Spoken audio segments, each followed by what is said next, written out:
It is time. It's time. It's time. It's time. It's time. It is time. It's the Money Show. The Money Show. The Money Show. The Money Show. The Money Show. Makodem Mandibo. Let the conversation begin. Ibondioma, Ekenemunu. Welcome to the Money Show. Makodem Mandibo. Afambuchuka. Anya putasia. Kaime kaiseme. Nankata umu Igbo. Maka ọganiru. Ka o wedila anyị mma. Ndị Enugu na-asị ejenu. Ndị Anambra na-asị no. Ndị Ebonyi na-asị jọkwa. Ndị Imo na-asị unu abịala. Ndị Abịa na-asị anyị abịawo. Thank you for joining us. Thank you for coming in early. As you can see on our topic, we are still on the ongoing political series conversation. And today is going to be very, very interesting and interactive. As you can see, also on our poster, we have a guest for tonight, which is going to make it different a little bit because we're going to be entertaining a lot of questions from the audience and then we'll deal with them as we go. And it's going to be also short. American can before now they longer, like over 3 hours or 3 hours. And Kagadi a bit shorter. Yes, so welcome everyone. Welcome. Once again, this is the Money Show. Money is an acronym for Makodem Mandibo, a conversation for progressive Igbos where we rub minds, share ideas, and find solutions to our collective challenges. And we are live streaming the show on Facebook at Kunye Media Official. We're also live streaming on YouTube at Kunye Media. We're going to share the link to the YouTube live stream on our Jumbotron in a moment so that you can easily just click on that and share it with people who are not able to join us on Twitter. If you also want to visit our YouTube channel, it's just easy. Just go to our bio and click on the YouTube link there and you find your way to our channel. Okay, Samia. We are going to move very quickly today for tonight because we have a guest and we don't have so much time to spend with him. So, English. If you want to speak in Igbo, feel free to speak in Igbo.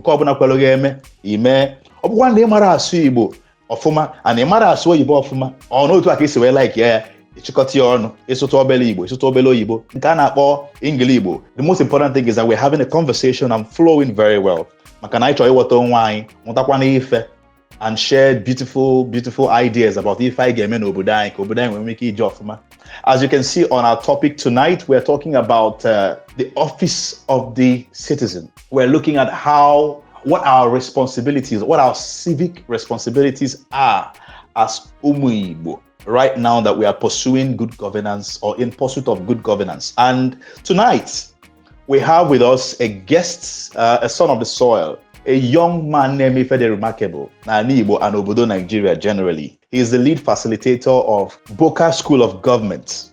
Beyond that, he has been a great and active advocate for good governance in Nigeria and Igbo. So today we decided to bring him to this conversation to join us so we can look into this from a very professional point of view. His name is Chima Christian. Chima, ndewo. Chuka, good evening. LG made me introduce. I was wondering, is it me or another person? But then thank you for your kind and generosity. Welcome to the Money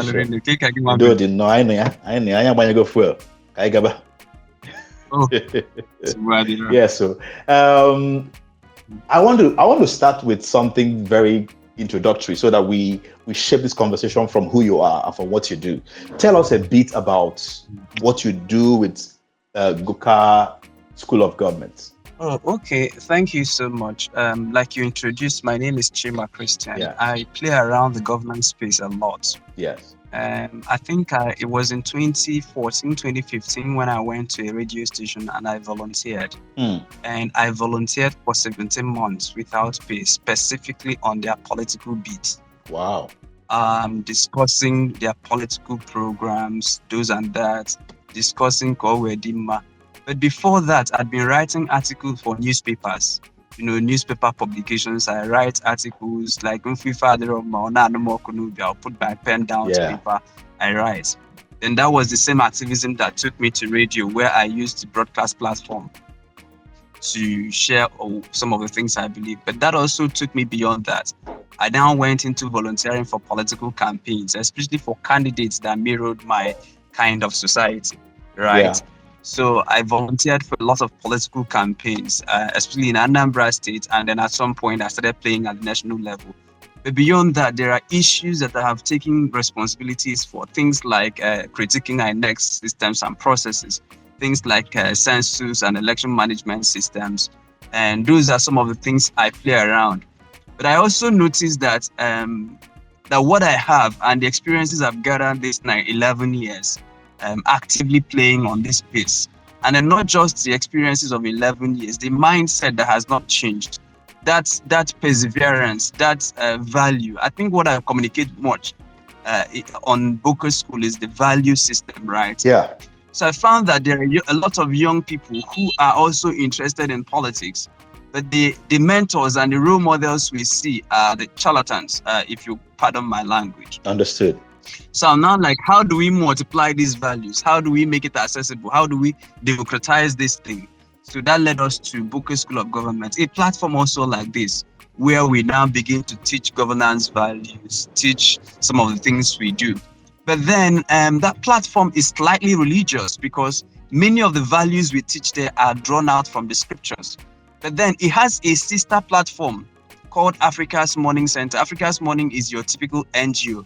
Although we do education and trainings with that, but it's the outreach arm from where we intervene in issues about middle belt insecurity, and then Odimma Alaibo and the other things that we are working on.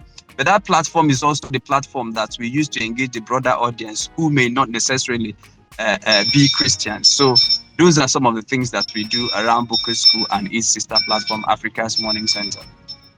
Interesting, very interesting. And your background now, wonder man. Sorry. So what has happened is, and I have to apologize. I'm just kidding. I understand. My meeting overstretched, and then I'm in a boat in a taxi home.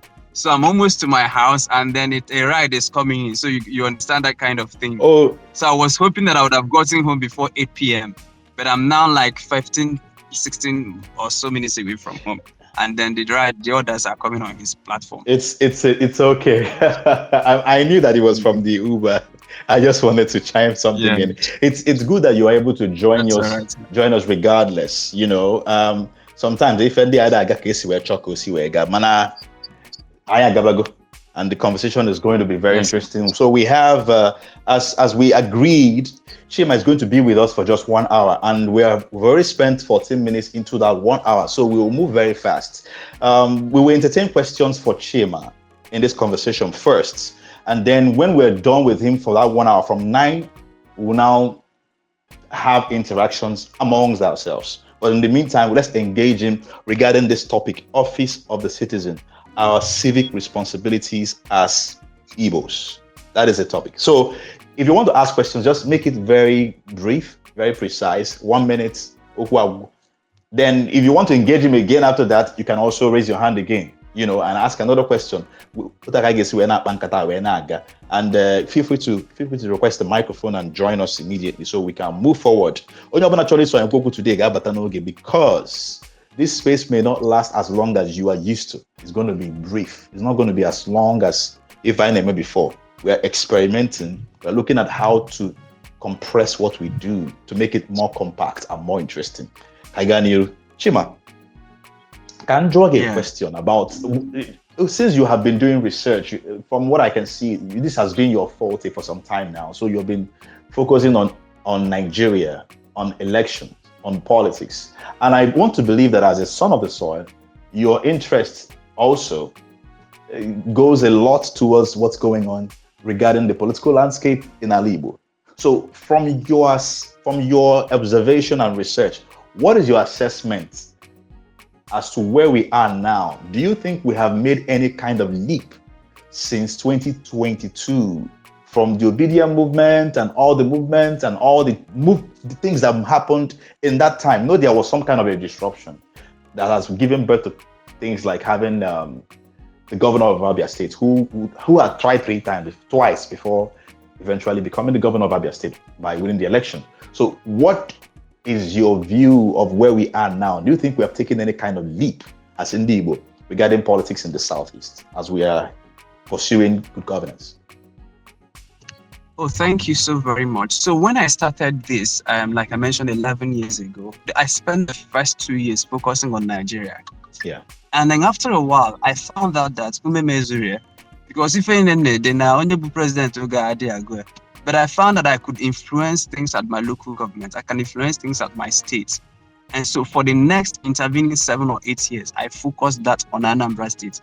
Also, when Nigeria, you won't see me comment on that. I was always commenting on Anambra and on Southeast. But then after I had exhausted Anambra and on the Southeast, and especially towards the 2023 elections, and Kelukani Fepop 2023 elections that I started commenting on national issues, it was because of good governance. And then it was because of what happened to Ndibani. How did we even start playing at the national level, my dear brother? So what had happened was that I like telling stories, right? We were mobilizing young people after KMSC, NSAS, Ogakosi, Gonjabona Makosiga. I know we don't know PVC revolution, especially when we saw a candidate that embodies our vision and an ethos for a country. So we started mobilizing young people. Ndiba putano ka eto akwụkwọ putano ka agba PVC putano. Open any registration half online, and then you now go to INEC office to complete it. So we started mobilizing. We got a couple of young people. We started going to the markets, telling people register, and then afterwards we enticed them, dragged them to the office, complete their registration. So we did that for about 4 weeks. But I kept noticing something, an anomaly, my dear brother. After KMSC, because INEC release data of registrations every Monday, and your bamboni na jibulu madu. We will double down, put a moto, tinye fa, na nyega send mad my biscuits, na butterfly, na machine there neck, name me fenine. After Mboni na basi for the second week, Boronu why Isabobu in terms of registration numbers. By the third week and fourth week, I said no. If I was an outsider looking in, I would have said no, that everything is working all right, that our people have no interest. But I have seen the level of mobilization we put into this, that this cannot be right. That was when I asked the question, how many data capturing devices do you have in Nigeria and how were they deployed? It was then that I found that by just merely technically altering the number of deployed devices, in my local government, Nnewi North, they had only 2 data capturing devices serving the whole of Nnewi and then Nnewi South, because by then, the unknown government, they will go Nnewi South. Wow. So only in this Nnewi South about PVC. Now Nnewi North. And where 2 devices, and they cannot even complete 900 registrations on one device per day. You see the problem. So, but knew them. Maybe my name will insecurity. Nana to bomb kwada, and I made PVC. So it was then Kaibia Juba Juju. The INEC picked up interest in what we're saying and called it Twitter Spaces like this. I was in my house, and I made Twitter Spaces. Ona Galofa Hana says na Megali. Mother, I'm saying that INEC need discuss your matter on their Twitter. I went to INEC Twitter, and their mistake was to give me the microphone, and they laid out as an onion on a field for like 5 weeks. I laid out my arguments, my dear brother. They shut down the Twitter space and deleted it on INEC officials. So I now said, oh, something is here. We now began digging in. That was how we found out all the anomalies that was 2023. And we started talking about it, started going around talking about that was the thing that brought me out to start discussing national issues. So you now see that it's also from the interest of Southeast that I started critiquing national issues. By then we started talking about INEC. We found out things about the census. We found out things about the middle belts. That has been the trajectory of the whole story, is to paint the picture of someone who is interested, not just in Nigeria. Yes, I'm interested in Nigeria. I'm interested in Africa.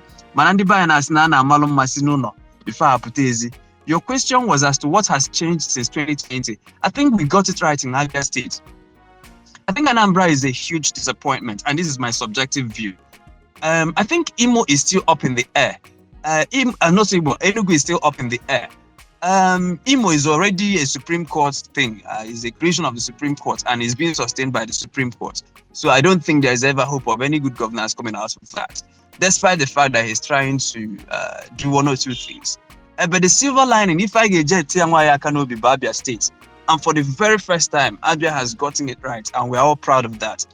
On the part of young people, which is also where I have interest in, I think that many young people, if you go to our State House of Assemblies, for instance, you will see a lot of young people there, but they are not credible. They are not like you, my dear brother, and I'm not trying to flatter you, but they are not like you. So if I'm going to ask for anything on this platform, it will be that some of us, people like you who are credible, people like us, should now begin to put our eyes to the ground, not just to criticize the activities of Indian government, but on government so that we can implement some of those ideas. That will be my remark on progress of the Southeast between 2020 and now, especially in relation to the obedience momentum. Oh, thank you. Thank you very much. That was brief, that was precise and direct. Before I add another question to that, Bikono, we are having a conversation here and it's an interaction. We have a guest, Christian Chima. He's into advocacy for good governance. He runs a government school or school of government. It's called Boca School of Government, where people are trained for political leadership, just like we discussed last week. So we said, let's bring him on today and discuss the office of the citizen. So feel free to request a mic and join this conversation and throw any question relevant to the conversation at him and have him respond so we can have a broad and rich conversation right here before 9 p.m. because by 9 p.m. he'll be leaving us. Let me follow it up with this. In your view, we say this thing all the time, and I don't think a lot of Nigerians understand what it means. When you say office of the citizen, what do you mean? Is it unique in any way to Ndi Igbo? Does it relate to Ndi Igbo in a different way or in any kind of unique way? How do you relate it to an Igbo person na-achọ ọganiru na Igbo? Asimpo n'uche dị adị njọ. O kwesịrị ndị na Nigeria ma na Africa kwesịrị ịghọta democracy more than Southeasterners, more than Ndi Igbo. Interestingly, we seem to misunderstand it the most. So my view of democracy is quite simple. That democracy operates a demand and supply pendulum. Democracy, in fact, the attitude of Southeasterners towards politics would have been better off if practicing monarchy, where your participation is expected to be limited. But wherein that we are practicing democracy, democracy yields to the people who demand for it. So what do I mean by this demand and supply democracy? Or the kafia, democracy the kaiba over lafia. And the over lafia, I am two things before lafia. I am when the nele, when the nazu. What are calling a democracy? There is the demand and there is the supply side. Democracy has three components or arms. One, legislative governance, executive governance, judicial governance. And then on those two, you have that there are two equal and opposing sides. One is the demand side of it, and two is the supply side of it. Who are the supply side guys? So when we say we don't have roads, and in the executive, so they are supposed to supply us roads, supply us hospitals, supply us good, all of those things we call good governance. Supply, all of them. But then there is nowhere in the world, again, I'll repeat it, there's nowhere in the world where supply outweighs demand. Even in advanced democracies, you will still see that when you have demanded for 11 things, you are supplied to. But wherein you don't demand for anything. So, saying 1 million na shop. If people don't come there to ask in then there's no sales. That is the same thing. So if you don't have that interaction between Indinona supply side, I've said that Indinona supply side of executive governors, governors, senators, governors, presidents, local government chairpersons, and their appointees, ministries and departments and agencies around them. At the supply side of legislative governance is your lawmakers, both at the federal and state level. At the supply side of judicial governance is our judges, Supreme Court judges, magistrates, the whole gamut of the judicial system. But that's only supply side. Now, who are the media guys? Who are demand guys? Kone Media. All right? Chima Christian, Daniel, Chuka, Onyema, Chizaram, Ifeanyi. Those of us are the ones that will say, ne Ifeanyi cholo. Na judgment agolo adroma, ne kanka esigwe. But wherein you don't demand, and then supply is always going to. So if we have demanded for 11 things and they supplied 9, you go 2. But wherein you have not demanded for anything, if they give you half at all, you will be living on the mercies of political actors. How do I now tie it up to find a man and Igbo? And Igbo, we are not good at demanding for good governance. And by the way, when we get into the demand for good governance, you will now see that window shopping is not demand. Onye je na ShopRite mob anymore. They have not made any effective demand. And so when people start grumbling, whining, complaining, it's not a targeted advocacy. Yes, you have energy. Yes, you're not happy with the situation, but you're not doing something to make it better, right? So we see people in the beer parlor, they talk about the laws, but the problem is that laws are not changed in the beer parlor. All right, in the bus, you see people complaining about governance, but the problem is that the president is not in the bus with you. So you must have to, for a demand to be effective, you first identify the problem. Then you now look around you, who is responsible for this? And how do I get to that person? Whatever it is that I need, placard, office the person, letter, Twitter spaces, whatever it is I do to get the attention of that person to actually do that which I want done is actually called demand for good governance.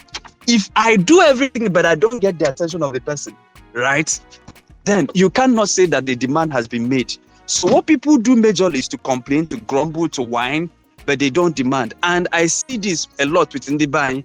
Now, if you ask me what I want South Easterners to do better, I want us to organize better. Even if we are going to be in the opposition, I want us to oppose better. Even if we're going to say, I no go agree, I want us to do it better.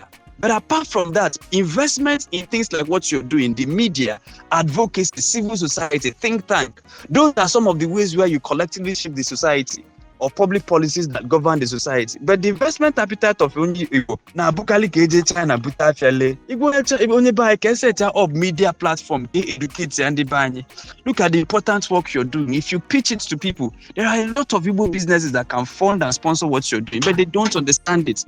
Opening with a China kita, you would have been a mega rich boy, man. So I think I want to encourage our people to. I like that we're entrepreneurial, but again, if we don't build the collective, individual, because if on your own, you can't build successful in the village. You can't visit home. Insecurity, government policies, analogous. The collective. How can we fund credible things that can make obodo dey mark? How do we do things like this so that we can collectively co-create the kind of society we want to live in? So at that stage, I want to see many small Southeasterners collectively get involved in actively designing the kind of society we want to live in. I'll leave it at that, my dear brother.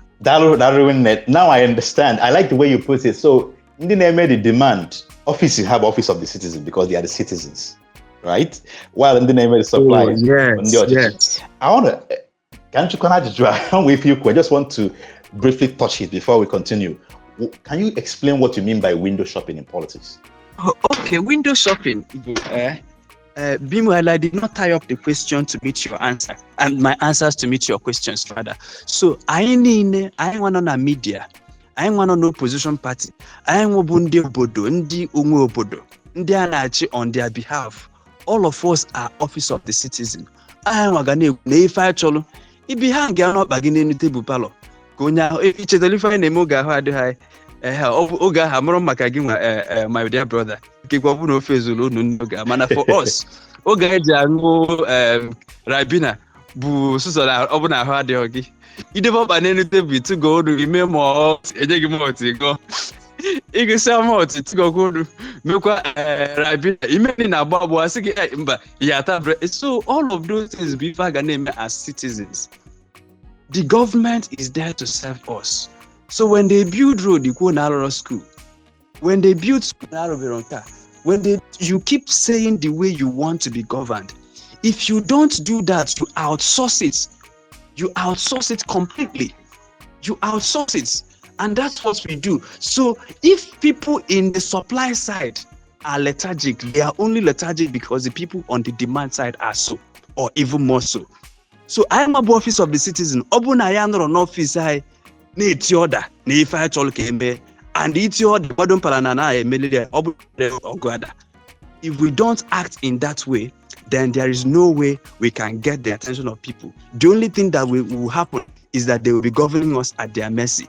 and onye cheta ka olu ilo, not because actually oko ka olu ilo, but because he felt that he's doing us a favor. And that's the way we have been governed for several decades, and we want to use platforms like yours to get that to change. That's on one side. Even for window shopping book, actually kilo ka alụọ ya.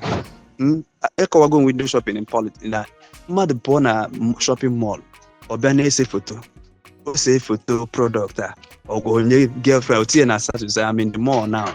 Mana mgbe a chọzilu na mgbede a na-emechizi iburu polythene bag dị empty na that's window shopping. You didn't buy anything. Na-afịa bụ onye abịa kwecha ọnụ okwe ha na ọnụ kwe nke ọnụ mana ego adịrọ na account. At the end of the day, you've not bought anything because you've not made an effective demand. So that is the same way. Ndị buyer ga-asị, okay, achọrọ m ka ha ilu adịrọ mma. Mana na moto ka ọ nọ na-ekwu na ilu adịrọ mma. Abụ ọ na-ekwu abụrụ ebe a na-ekwu okwu ilo. Although you are on that road, but this is not so. Driver in Agua, conductor in Agua, and passenger begin Agua have no power to change it except if you are mobilizing them to action, which is different.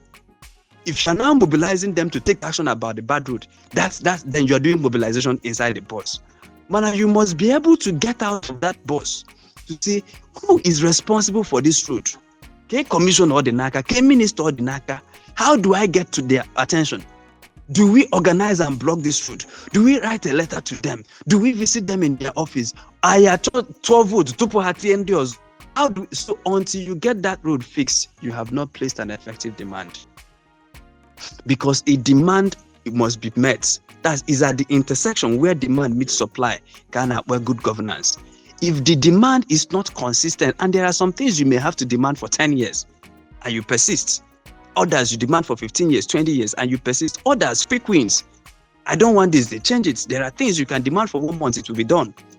But if you don't persist and get what you want out of that demand, if you enable mere complaining, you are just doing window shop. Now looking at the governance. You've come to the market of governance, but you are just because you don't have enough wherewithal to get the government to do what you want them to do. You don't have the wherewithal to get the government to crash the price of petroleum products. You don't have the wherewithal to get the government to clear your road. You don't have the wherewithal to get the government to fix the leaky roof of your primary school. If you don't have it, you don't have it. So if you are not able to get the government to do what you want, then your power is too little.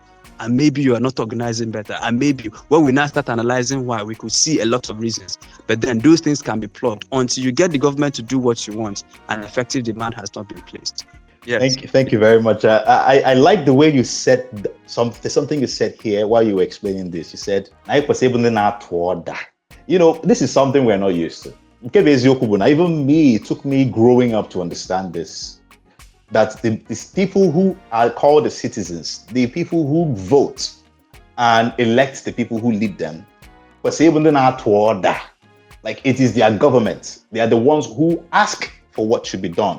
But that statement, then out to order, I think we need to find a way to put it in frames and in phrases that people can easily adopt and embrace and start to use it. Because it's the reality. Man, the problem, none of them have to realize that. How do we shift that from Ebende Madonna now? Because almost when you believe about Koku the other day, if you want to OJBego politics. All the Kagasin and the bang, especially Igbos between 50 down to maybe 18 or 15, have that mindset. Now, if I have a turn by turn, onye nke ya lu omakpo maybe if ọ na-eme ọlụ obele ọlụ olikwa obele ego okele ụmụnna okele ndị enyi ya onye ndị ọzọ contract mgbe oge ya gafe onye ọzọ banyekwa ya ka eji akpọ ya ojebego asị na onye ojebego bụ na olugota na onye nka. So it looks like it has become a mindset. Now politics or leadership, political leadership is just an opportunity for enrichment, for personal enrichment and the enrichment of one's cronies. So I see we change that beyond if I name now. Do you have other things that you have seen that people should be doing as a collective that can reach people in the grassroots to that extent where their minds begin to shift regarding how they perceive leadership and how they perceive political office holders and their responsibilities before they can become citizens who understand their civic responsibility? Thank you so much. And that is why we must appreciate the incredible work you're doing at the MONI Show. You don't know what impact this Twitter Spaces has made until people start carrying out and living and just adjusting their lives to suit what they've heard on your program. You see, from where we're coming from, democracy is not best suited for us. So we've had a long history of leaders who came from God, of traditional rulers. You're not expected to say or do anything. Your voice is not supposed to be heard. They are supposed to know all the things that you want and give it to you. And you're supposed to be thankful for even the ones they gave you.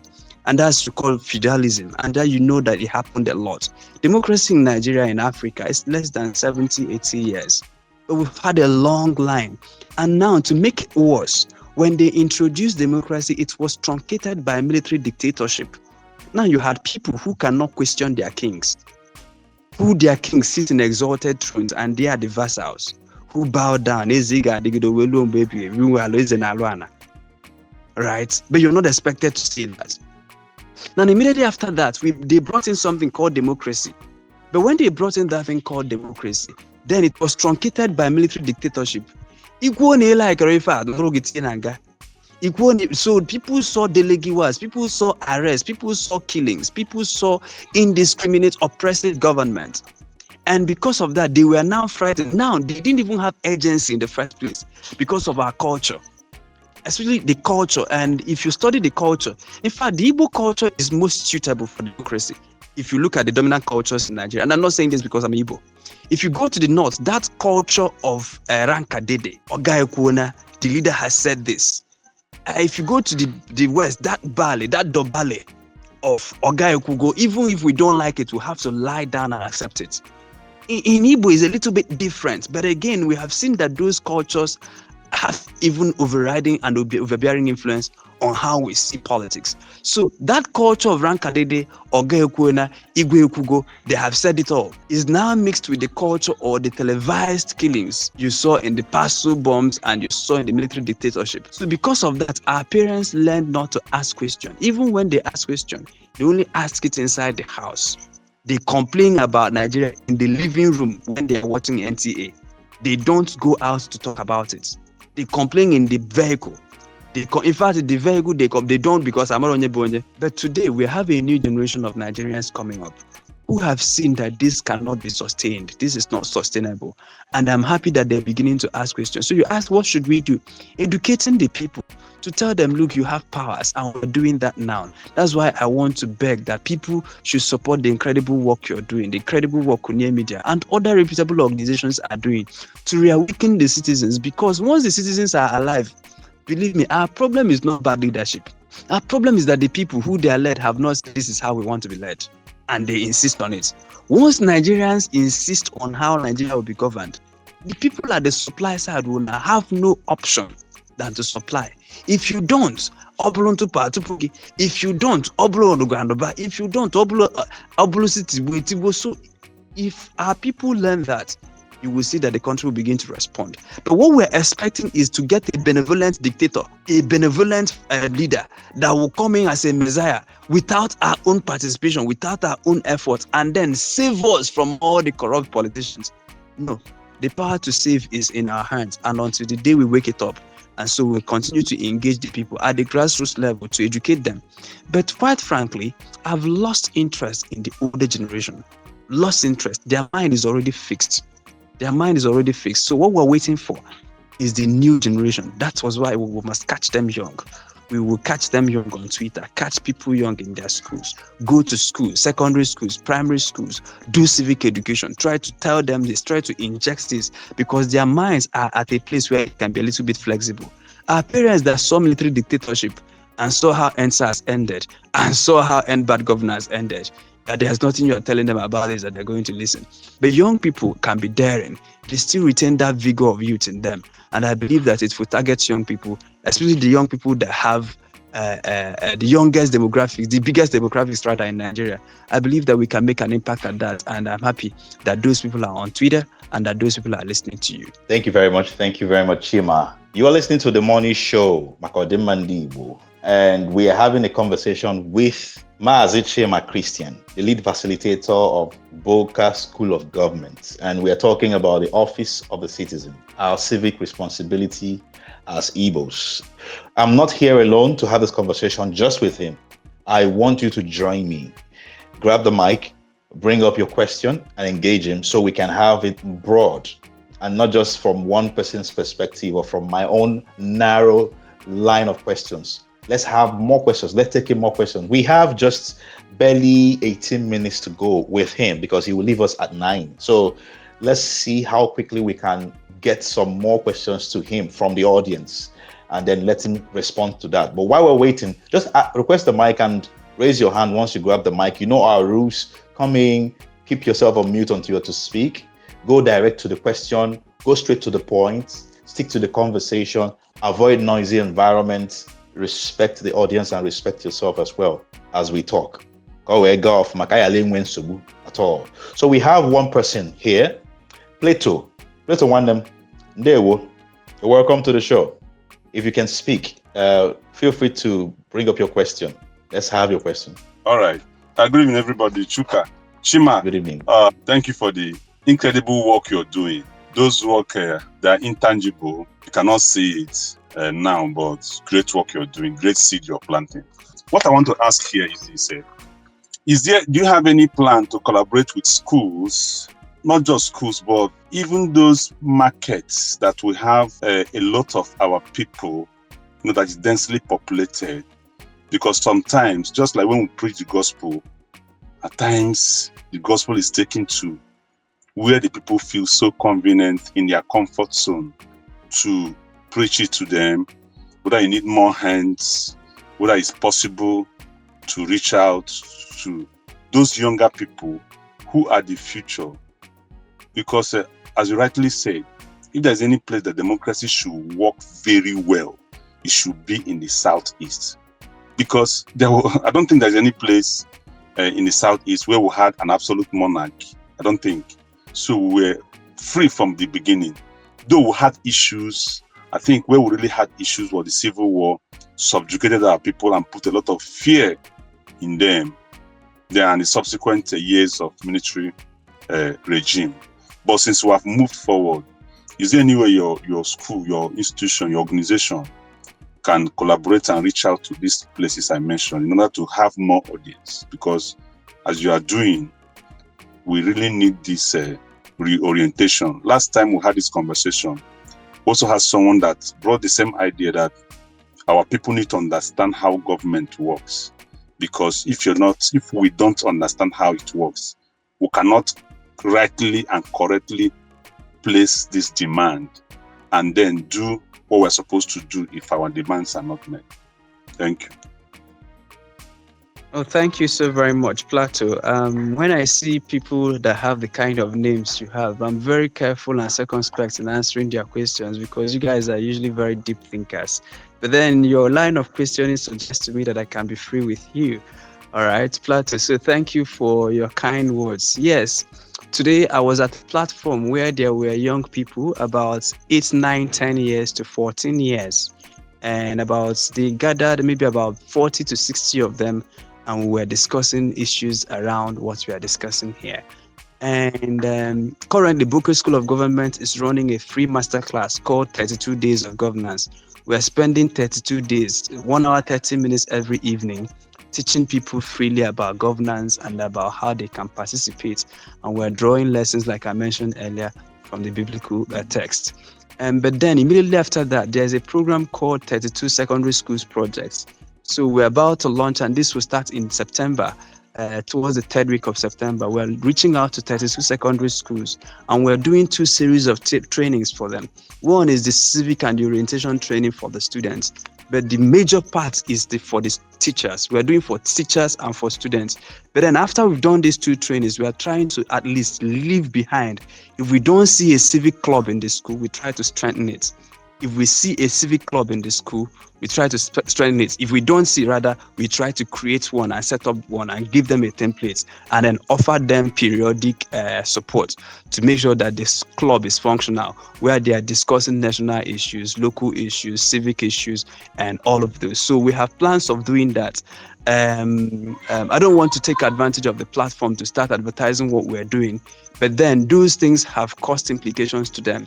But then we're trusting God that the partners will come and that will continue to put a lot of our personal resources to it, trusting that the others will fall into place. So yes, we have plans of doing 32 secondary schools between September and the end of the year.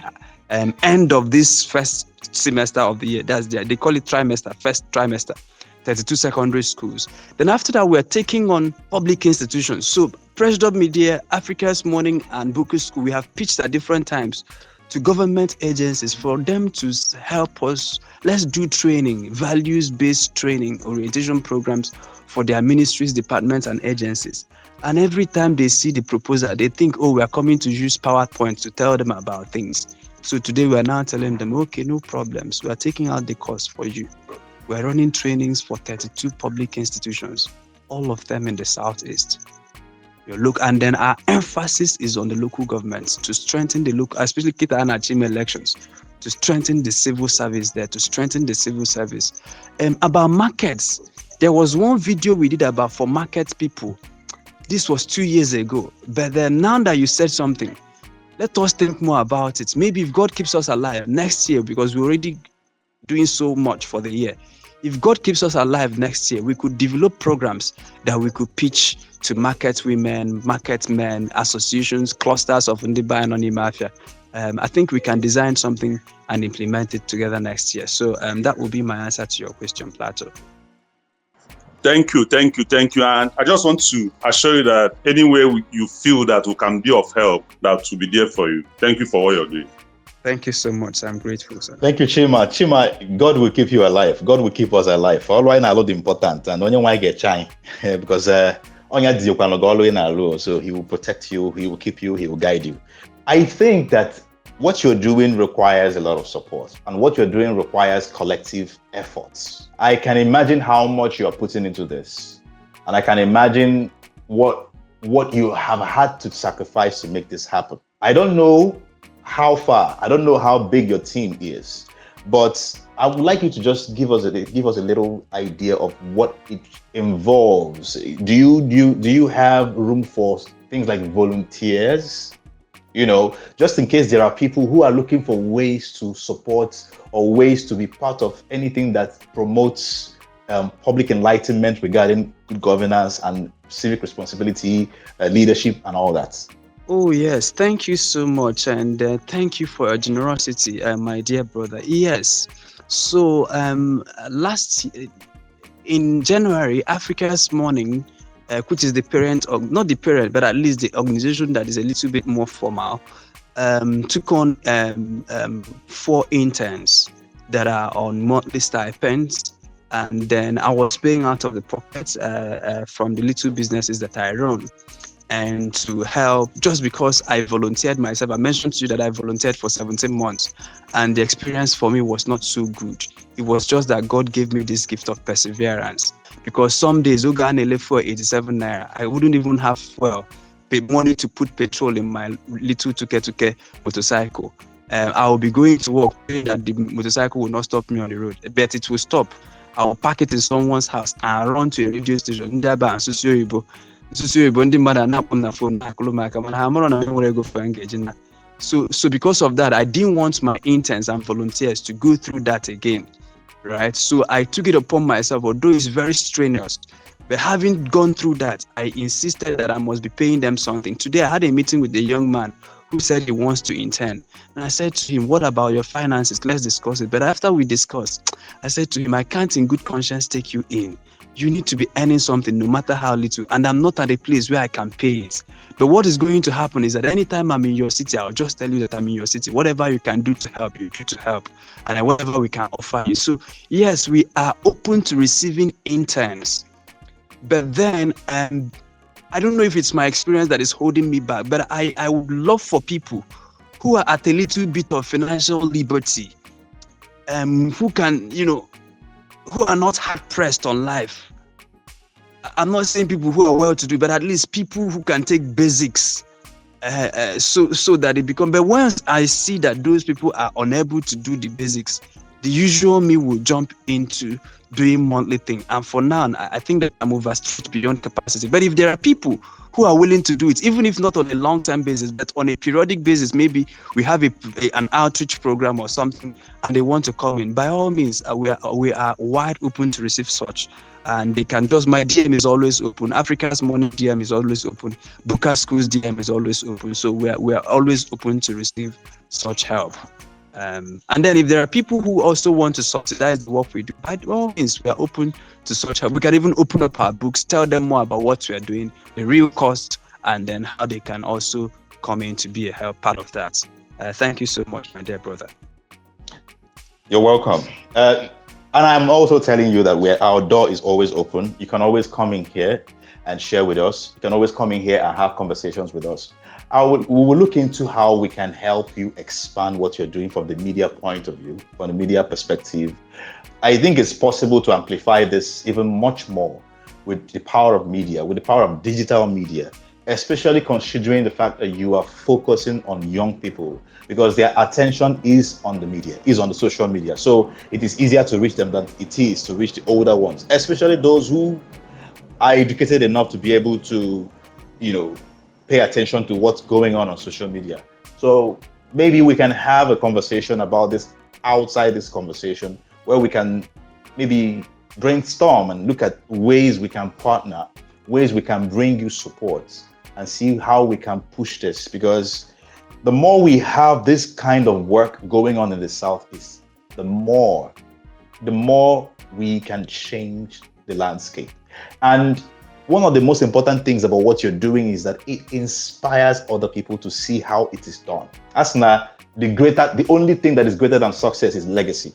When you are succeeding at what you're doing is great, but when other people can succeed because of what you're doing, when other people can do even greater or do more from what they're doing just because of what they're doing, that is greatness. And that's what you are bringing up. So I look at that from that point of view, and I think that it's worth supporting, not just financially, but media-wise. And this is what we can do from our own end. We'll see how we can amplify this. Maybe we can even look into making videos and all that. Something must come out of our conversations, and we'll see how we can push this out there, because all the nukumpa. Lastly, got the time press now. So lastly, lastly, you keep talking about organizing. What's your view of where we are as Ndibo in terms of organizing, in terms of working that collective power?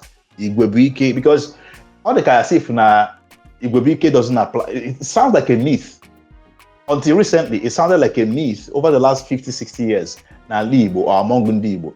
All the guys say if not also some bagay jofo or bagay Mon festival or abacha. That's the only time that we really awaken that spirit and just work together as a collective. But all move forward. All the guys if we're cold feet about it. What is your view of that? What do you think is the problem? What is missing? What is the philosophy behind that? And how do we shift that paradigm? Is there anything you're doing about it from your end? And if there are things coming up that are able to do that, how would you like to plug into that? Because I discussed Ohaneze about the other day, and we looked at what they are doing a little bit, but we couldn't really see how we can plug into that. So we keep asking, can't we have something that's Umuibo? I'll use the word Umuibo, just like you said, you're paying attention to the younger ones. Umuibo can organize that will really champion what we're looking for in such a way that only Obunaneme Fede important, like what you're doing, can easily plug into that and gain both support financially and also support in terms of manpower that can empower what you're doing and enable it to spread. Or like a body that pushes everything out. So what's your view of the challenge of that collective work up till now? Oh, thank you so very much, my dear brother. I believe that there is a history behind us. Post-Civil War reconstruction was done by Ohaneze. Was not Ohaneze as an organization, but Igbos collectively building back. You could see town unions. Elotemo Gogabu town union be atuego grade ilo na December. Atuela akwolo ndi mmadụ ụgwọ akwụkwọ. Atuego alo civic. Many of the civic centers you see around you in the southeast, we are built by town unions, we are built by social clubs, we are built by clubs. Today, our clubs nemezi ifeji guy maybe the inquiry na enwangole na agumaya na social media. It's not bad to entertain oneself, but then that hedonism should not be the goal of the society. Entertainment should always be thinking of how do we give back. And I think that if we remind ourselves that we had this culture before, we lost it, that will tell us that we can get it back at will. And what you propose now is, I was thinking about it as you were saying, I think it's good. I think something that I will be part of. And I think that is something that maybe you, I, a couple of other young people, and then maybe perhaps not so young people whose heart are in the right place can sit down together to design something. Maybe at some point it will begin to gather momentum. I believe that it is doable, and to that it will have my partnership. I pledge that openly to you. Thank you very much, Chima Okuga Maka, and Okuga are very precise. I have never had a guest who is this precise before. Like, we have done so much in just 45 minutes, and that's amazing. I don't want to keep you beyond this time, because I promised you that I'll let you go by 9. But we have Daniel here. I don't know if Daniel wants to ask a question briefly that you respond as quickly as possible before you leave. Daniel. You know that I have a class that I teach, and it must be by 9 on the dot. All right. Okay. By 9. Daniel, so if there are questions, compile it, and then let us do a part 2 of this if possible. And then the day we'll do it, maybe let's give it more time so that we can flesh out the discussions, please. All right, that's great. That's great. Once again, thank you so much for your time. Thank you for your insights. Thank you for your availability. I know it was so difficult for him to join this conversation because he has a lot of programs lined up, things lined up for today, and he was able to squeeze out time to come into this conversation and contribute his thoughts, his ideas, his research, his understanding of what's going on. And that has been amazing. That's been beautiful. We appreciate this, and we hope to have you here another time on another topic or something related to this as we continue to expand our conversations regarding Ode Igbo. Thank you so much for the incredible work you're doing. Thank you, Daniel, and everyone who listened. And I would love to be back by the message of God. Thank you so much. All right. Chukwugazie. Right. Everybody who has been listening, you just heard the voice of Chima Christian, the lead facilitator of Boca School of Government. He has been active in advocacy, directly and indirectly, on the grassroots level and on the media platforms, speaking to the government, speaking to the people, speaking to the grassroots at the same time. And he has been active like this for many years. Until it surfaced, we noticed him during the Obedient movement build up to the election. That's when we saw him come on media. But before then, he has been very active doing this work. So we decided to, bring him into our series and just see how much we can break down with him on conversation. And it's been good. Thank you again for sharing this space. But if you haven't shared this space yet, please go ahead and tweet it, retweet it, share it on your DM, share it on your WhatsApp and every other place people can see and join us so we can expand this conversation. Like I said earlier, we are currently live streaming on Facebook and on YouTube. Our YouTube link is on our bio. You can just click on that and you will find our channel. Just in case you have people around you or people you know who cannot join Twitter, but they can join the live stream, just send them the link and they will easily join this conversation. From here, we will expand. We'll expand this conversation and see how much we can do in the next 1 hour before we close. It's going to be only 2 hours this time around. And this is the reason why we always ask people to come in early so that we can have enough contributions and have enough people make inputs before the late. I'm sure I can this shorter or the easier to get the best of it. So can I move forward? Daniel, one name. There. Okay, can you guys hear me? Yes, we can hear you. Okay, all right. Good evening, Choka. Good evening to Plateau, and everyone on the listener section. I didn't necessarily want to ask Chima any question because my idea for name. So CNG itinye bụ na ọ ga-amakwana mma na ndị ọzọ fụrụ ụdị ya ọ na-eme wee tinyekwa ya na ya because ihe ọ na-eme dị very very important. Ọmụnwa argument m na ndị mmadụ na-eme nna asị ha na ọbịa na Southeast anyị na like blame ndị nọ na gọọmenti nọpadị emefe ha kwesịrị ime mana ọ bụkwa na anyị na-anya ọfụma anyị onwe anyị bụ citizens nwekwa ebe anyị na-eri mpere. So in the office of the government, in the office of the citizens. And one of the responsibility of the citizens is to be aware, to be government aware, governance aware, and also take charge in terms of holding government accountable.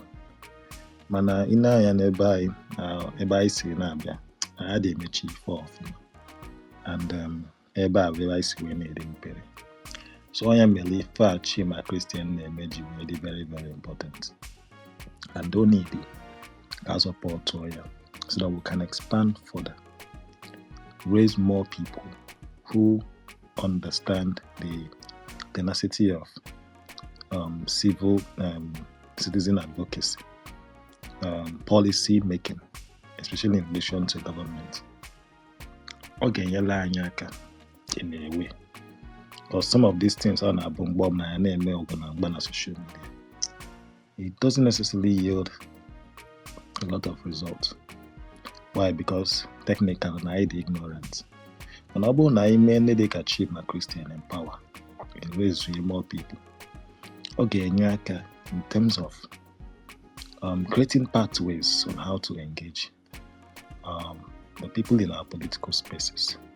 So what much you could have been an fetching man and become so in here. I hope the next time I'll be a space I get more people to listen to him. He's been going on many places to talk, engage on social media, been to Arise TV, TV channels, television. In short, during the elections, he was very, very vocal. I get the answer now the point to raising. Maybe this election may not have turned out this way. But his idea doesn't count. But that's by the way. So please, especially to young people on this space, please follow Chima Christian. Monday this conversation maybe later. Well, not in a podcast now. Well, not in stream. Please, Chima Christian, follow your social media handles. Engage your conversation. I actually follow him. We talk on WhatsApp. I get almost every day. I get his I call it WhatsApp newsletter. About an idea about the things that we can do. His own idea of how to deal with governance. So if you want to remember, but it is also important that we need to help standardize it. Just like some of the challenges so raise Ikita. He's very passionate about the cause. That is why he's investing in himself. So about non-emifa, only the in a way that he can compete. Because when we can make it here, in the next 2-3 years, only one institution somewhere, one research policy institute in the UK, or in America, and Apollo Christian. Before you know it, honors in John F. Kennedy School of Leadership, na Harvard, or any other institute, maybe UK. But another lost talent. So I'm not saying that he will not leave, but the only thing is that we need to empower him to also have a structure here and also help raise more citizens advocates that can help champion our causes here in Alibo. So that's the only thing I have to contribute tonight. All right, thank you very much, Danny. Thank you for saying this the way you did. We need to do something about this. Like you said, I wish it was a larger audience where he spoke, but we'll find a way to bring that to reality. Maybe have a broader conversation about what he's doing, and then have people coming and see how they can be part of it. But it will require a broader conversation beyond the topic I discuss, because if on a just like if Fendi was on a all the sensitive in the sense that is a matter of urgency. The quicker it grows, the better. The quicker we can actually make impact with Ifeanyi and Achime. He can become a tool for Ifeanyi and Achosins. He can become a useful machine with Ifeanyi, that we can easily say, okay, Chima na handle this side. If like anybody na-ekwu na-ekele ọlụ eke oketago nke ya ama na-eme ọfụma. So whatever you think you can contribute, it doesn't have to be just money. Like he said, if you don't have if you have so much passion for what he does and you would like to volunteer and help in whatever way you can, even if it means to be there, be part of it in any way possible and contribute, okay, you like a lot. Other easy. All other reason, man can't know any name. Only one if we name if Basalo Organiru na Nigeria. Unless somebody David Hunde in the Kumaka and they are sponsor from foreign agencies. But not naming if on their own maka advocacy for good governance or Organiru or social issues. Na Nigeria generally, most of them are putting in too much effort, more than what they are even getting, because they want enough resources to make things happen. So culture and even need to change it to the point where we identify these people and make it a part of our lifestyle to support what they do. The same way about offering. The same way about bende mande me fe to ego ka afu na itolo ego. It's not natural geji we wrong cause or men cause or tin signboard. You think ka we call gaka. The same way we need to make it a culture to support things like this, because it is efforts like this that build society. And that society is where you belong, is where you live, is where you go to every day. It affects your life in every way possible. All right, Kaiga Niru, that was so much, Danny. This conversation is still on, and anybody can come in now. Since you didn't want to ask questions, maybe you are going to answer questions now. So feel free to request the mic, and let's continue the conversation. And along the line of what we're talking about, our civic responsibility as Ndi Igbo. Beyond Kuzerende Madife, beyond Ikwoku na Twitter, what are other things you think we need to be doing as Ndi Igbo? I'm waiting for somebody one day. It just came out of me because the person, I was almost angry. Okay, not angry, I was sad. Because for a whole day, everybody I was talking with was just ranting. Onye ọbụla get a mother on a phone about something. The about 20 minutes call or 10 minutes call, 80% of that call is centered on rants. Sometimes when you're even trying to like redirect the conversation, the rant and step out again. So they can see if culture. So I said to one of my friends, I said, we keep talking about our forebears, those who came, the generation before us. We keep talking about them as a docile generation when it comes to Ifeanyi and Nigeria and our Igbo. We keep referring to them as people who didn't want to do much because they were afraid, or they just didn't do much. And we give many reasons why they couldn't do much. Are we thinking about how we will refer to in the next 30 years by the generations coming after us? Do we want to be referred to as a ranting generation? Because that is becoming a very strong part of what we do as a way to express how we feel about what's going on. So, Anamaju, what other things can we do beyond teaching people? We going to schools, organizing classes, sessions, coaching people, making videos, making audios. What other things can we do to make sure that this awakening is not just excitement, but it is spread of information, spread of enlightenment, and also action that holds people accountable, that pushes people to go and identify who their leaders are and what they should be doing so that they can hold them accountable. And what they for when they want to vote and who they are voting for. Just like Chima said, buying and selling, we have to be demanding. So okay, I'm find a demand. So what other things can we do beyond the finding now? Anybody can chime in. Anybody can chime in. And you can also request the mic and join. Plato, would you like to chime in? Yeah, I'm here with you. I always say that evolution is continuing. And in every society, Mandi was no talk or the Walunjo bido to do one man. Somehow, you see how even the things I've been saying, we have been saying about political education, one of the most important, form of education. And now someone has been doing it. Someone has started doing it. We don't even know how many people that are doing it in their own locality. You see that despite the challenges we have faced in the past, there is hope because somehow, we are trying to solve this problem by ourselves. But also know that collectively, we can get a better result. And I'm happy that Shima, he took time to do a research and equip himself before he went into the field for harvest. And I know that he's getting an incredible result. Again, there are places we can also add more value. You see, there's a speaker, I can't remember his name, last time that spoke about helping people or making people to understand how government works. Because here, in democracy, whether we say that our own is not the real democracy, there is nowhere you have real democracy. It is relative. There is nowhere in the world that you say that you have democracy the way it is written in a book. No, it's relative. So it is said that in democracy, sovereignty resides with the electorate. The people, we are the electorate. We are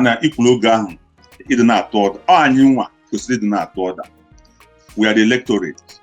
You know that the people can decide to impeach the president without even going into revolution. We tell our elected, our legislators, the ones who elected, oh God, this is what we want. They don't want to do it. We start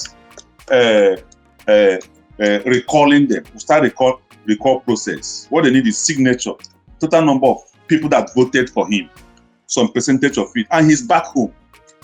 If it is done to 1, 2, 3 people, the people who are there in the National Assembly or in the Senate Assembly, as the case may be, they will wake up. Again, we in the Southeast cannot wait for Nigeria because somehow, when our people were being killed, Nigeria moved forward. They didn't wait for us. So the way it is today, we cannot wait for Nigeria. And we cannot use Nigeria's standard to judge ourselves. It's not if something happened in Enugu, we say it's not only in Enugu, it's even in Sokoto, even in Zamfara, even in this and that is happening there. No. We cannot be of equal yoke with anybody. Because we are everywhere. We have abundant human resources, even material resources, and we also know that we can do better. Chuka, do you know the little advancements, the little progress we made just between 2022 and 2023? We can do so many things if we working together with our brothers and sisters that are tech savvy, working together, making sure that information generated, teachings generated can reach the unreached in the language that they understand more or better in their own natural environment. We can transform our Igbo within the shortest time, to the extent that even people who are not qualified will be afraid of seeking leadership in our Igbo. If we educate our brothers, equip our brothers, making sure that even this voter registration, that it will not be a situation where somebody will stay here and he's registered in a place that he can't even vote. At the end of the day, during the voting day, people will come out, but they are not able to vote because of one thing or the other. And that is where our brothers and sisters who are tech savvy will come in. Harmonize. We won't wait till election time. Now that INEC offices are free, there's no pressure on them. We can start to do some corrections. Those people who registered, whether it's double registration or people who registered far away from where they're supposed to vote, we can start now to find a way where we can start to correct it. We can have our own voter unit by unit, knowing who is who. my brother, if this one is not close to you, we can help you. Working together with INEC to put you in a place that is closer to where you're living, so that on election day, I don't see the reason why a whole Anambra state can be getting 500,000 votes, Enugu state 500 and something thousand votes. For what? Are we saying that people who are 18 years and above, there are only 500,000 in Enugu state or in Anambra state or in Abia state or Ebonyi or Imo, as the case may be? So, and yes, there was challenges in 2023, but there is also a little positive, no matter how small it is. Kano did not roll in 3 million votes.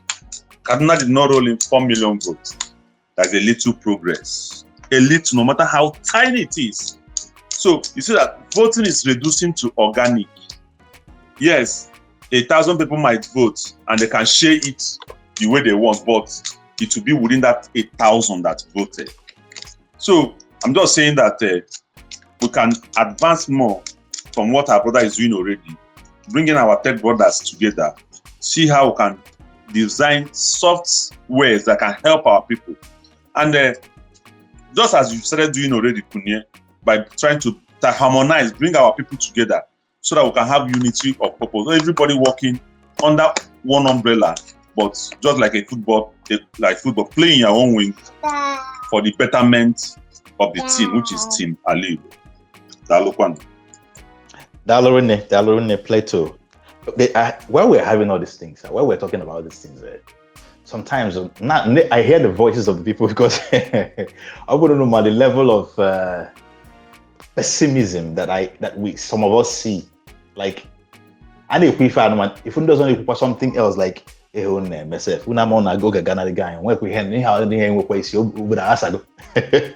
know if anybody experiences that, but I experience that a lot. Thankfully, it comes from mostly older people. You know, if we they are very, very brutal. For these are you know, like one of them was referring me to what happened to this Pidon Nigeria 99 guys, for instance. You know, and I keep asking myself, why is it that we find it very, very difficult to power together? Because the reason why that guy was picked up, or anybody at all who is doing work, somebody, I can't remember the name of that guy, but he was very actively holding the governor of Ebonyi State at that time accountable, and the governor of Enugu and some other states. I remember one particular time, one of the governors in the southeast used police to persecute him. In fact, I can't see Malo, but I'm not a lawyer. On the intervention for the person that I'm talking about, I can't remember his name. He was active on Facebook to go and intervene on a situation that they detained without any charge, nothing, just because of against what the governments or the governors in the southeast are doing, you know, challenging them. This looks like an impending problem we are having, even regarding what we're trying to do now as Igbo, holding the government accountable. It looks like these people don't even see, or maybe they just feel that they can do whatever they like because we're not serious. I don't know. But that dictatorial attitude, how does it challenge what we're doing, and how does it play into what we're doing, and how do we face it? Because I am brought together yet. So how do we face it? And then again, from this rot in the system, we'll begin to see that this is a threat to their lives or to their venture, to their business, to what they are doing as politicians. And they will not stay quiet. They will definitely back. They will definitely come out. They will definitely do something. You know, you heard when the military man from the US came on our show, when we talked about violence and security challenges in Igbo. He said that he and this media now, these governors, how we can one day, they just try to shut it down. He said it. And I am warm about it. But the truth is that these things are real, because Africa have not matured to the point where there's something more important than personal glory or personal benefits. to the point that people are afraid and we're boundary. No, like for instance, in UK or in the US, the level of corruption a public office holder game, man. Once it comes out public, the person will resign. Nobody threatens him. Nobody goes after his children. Nobody does anything that particularly hurts him. Just because the news is out there, the person decides to retire, to resign from his office. Everybody resign. Jackie, I resign. On the UK, on the US, on the Canada. But African leaders don't seem to have that mindset. And it looks like we are babysitting them, teaching them this is what it has to be, or trying to get them to the point where they understand that this is how it has to be. So in the face of that, how do we do our work without being so threatened or being under, what word should I use now? Unsafe. That's the word, because the whole of Nigeria is worried about this young man that has been arrested now. Yeah, his own issue could be unique, but it's a pointer. I believe that these people that are doing this are also sending a message to young people who are, talking every day.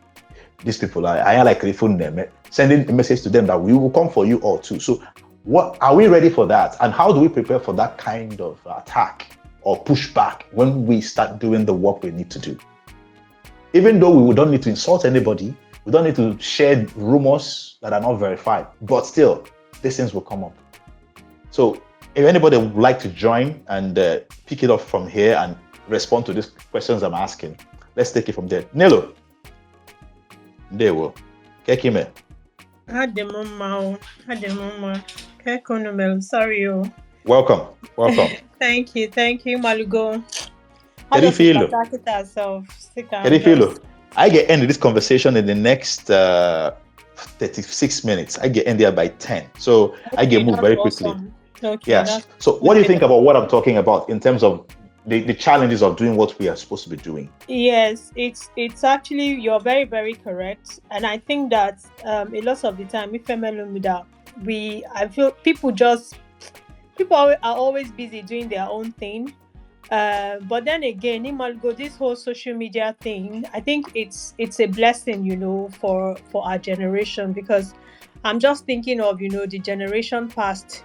I could just pick somebody up and nobody will even know what's happening. But now you can make some noise and they would try to release the person. But the thing is, we're dealing with a very audacious government, and they will keep trying to see what they can get away with.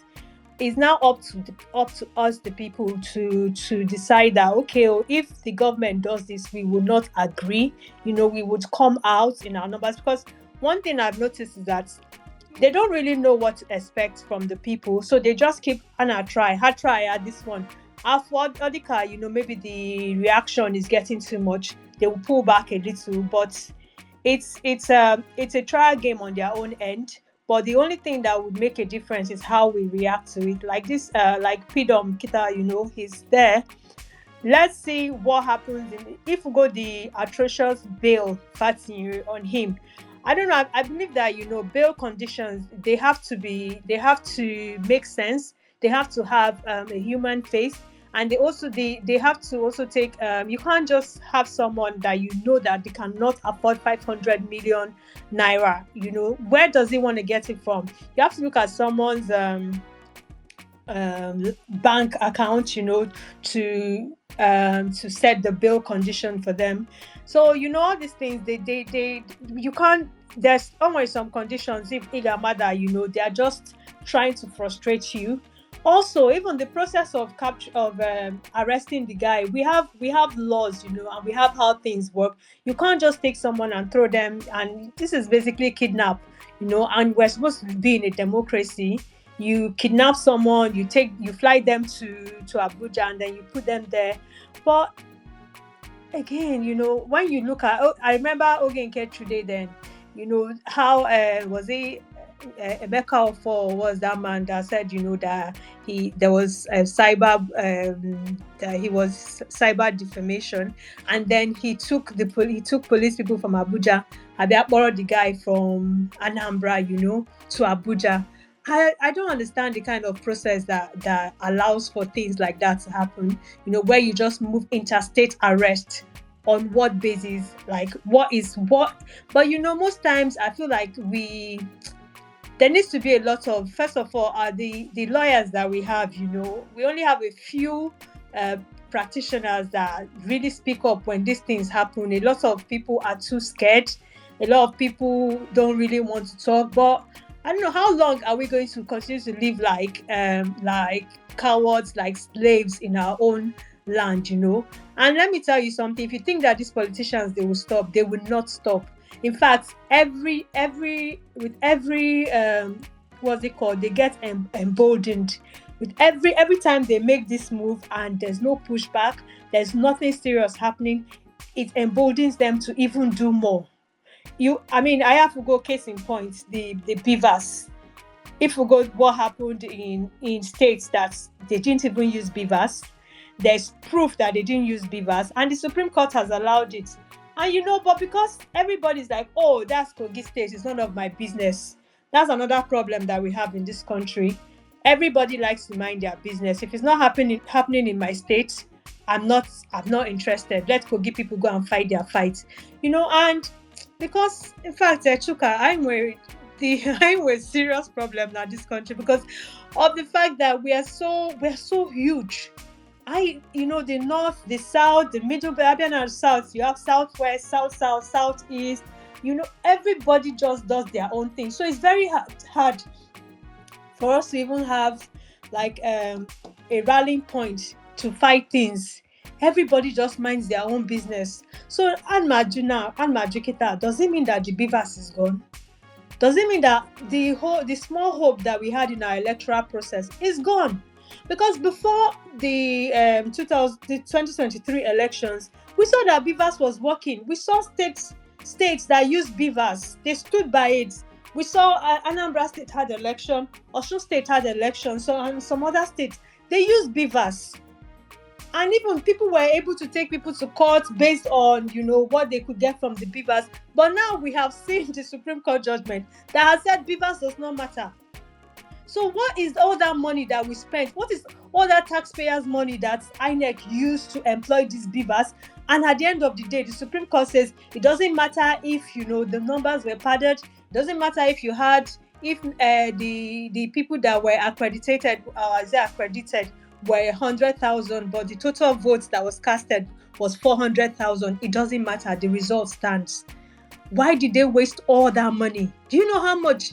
Was it 300 billion naira, Nigeria taxpayers' money they used to employ this technology? And at the end of the day, the Supreme Court just threw it to the side. And we're not doing anything. Nilo, do you think this is easier in the Southeast or in Alibo generally? Because Southeast is not the only part of Alibo. Quite easy everywhere. Easier? Is it any easier compared to other parts of Nigeria? Yes. Well, the thing is, for it to be easier, I get needing way like a central voice. That's why we're the MONI show. But a lot of people, especially like all the Igbo influencers, they have to work together so that anybody, maybe whistleblowing or talking about if anything happened at their states or even in their local governments, in their anybody that is speaking up against government excesses, among the person, and then we can keep in touch with every single person. So if anything happens, somebody can easily tell someone that, oh, they're quite phenomenal, and then everybody can come out. I feel like it's easier, but we have to have that rallying point, where somebody can. Thank God for people like Anambra's first son, and Ajibu, so at least a lot of the Bonesoha. So I believe that anything that gets to them, but we also need more people to come out and more people to know that if anything is to happen to them, there would be people that will stand for them, because that's the only way that you can have. So many things are happening, in get like small stories, even in little communities. One man can just stand up, here, and just become an authority unto himself. And sometimes, because I am aware of that central voice that somebody can come up to and come and say, like some people can say, oh, everything business to my state, but the governor of my state is blocking that business because of so and so. If someone can actually bring this has a place where they can bring this sort of things, and we table it and it becomes news, then the governor will be forced to come out and say and explain himself and say, oh, I'm not trying to do this, because the state needs to know why the government is not allowing investment into the state. What is the reason? Do you understand? So I believe that it's easier if there's a trusted voice, and that's what we here at MONI, we're trying to do. But we're going to need more of our people to tap into it, and so that we can begin to hold these people accountable at the end of the day. But most importantly, our electoral process, they have to be fair, because Chuka, I keep saying, now we cannot elect if the leaders are not scared that when it comes the next election, the people will not vote them in. They will not be willing to do anything. The only way that people can hold their leaders accountable is if the leaders, they are scared of the people that, I need to make these people happy so that come election time, they will vote me in. But if they don't need your votes to go in, then why should they do anything? Go? Absolutely. Thank you very much, Nilo. Once again, this is the MONI Show by Mandibo, and we are talking about the Office of the Citizen, our civic responsibilities as Igbos, particularly in Ala Igbo, and the politics in Ala Igbo. Join the conversation, request the mic, and bring your contributions. Uchenna, go for it. Yeah, good evening, everyone. Good evening. Chinelo, at the moment of my. Not Chinelo has, simply summarized everything. She spoke very, very well, and she also talked about the things I wanted to talk about. But I'm going to be a little bit brief here. Selensi n'okwu si n'ụtọ ndụ emega anyị ife. Mana ndị mmadụ aghọtalụ.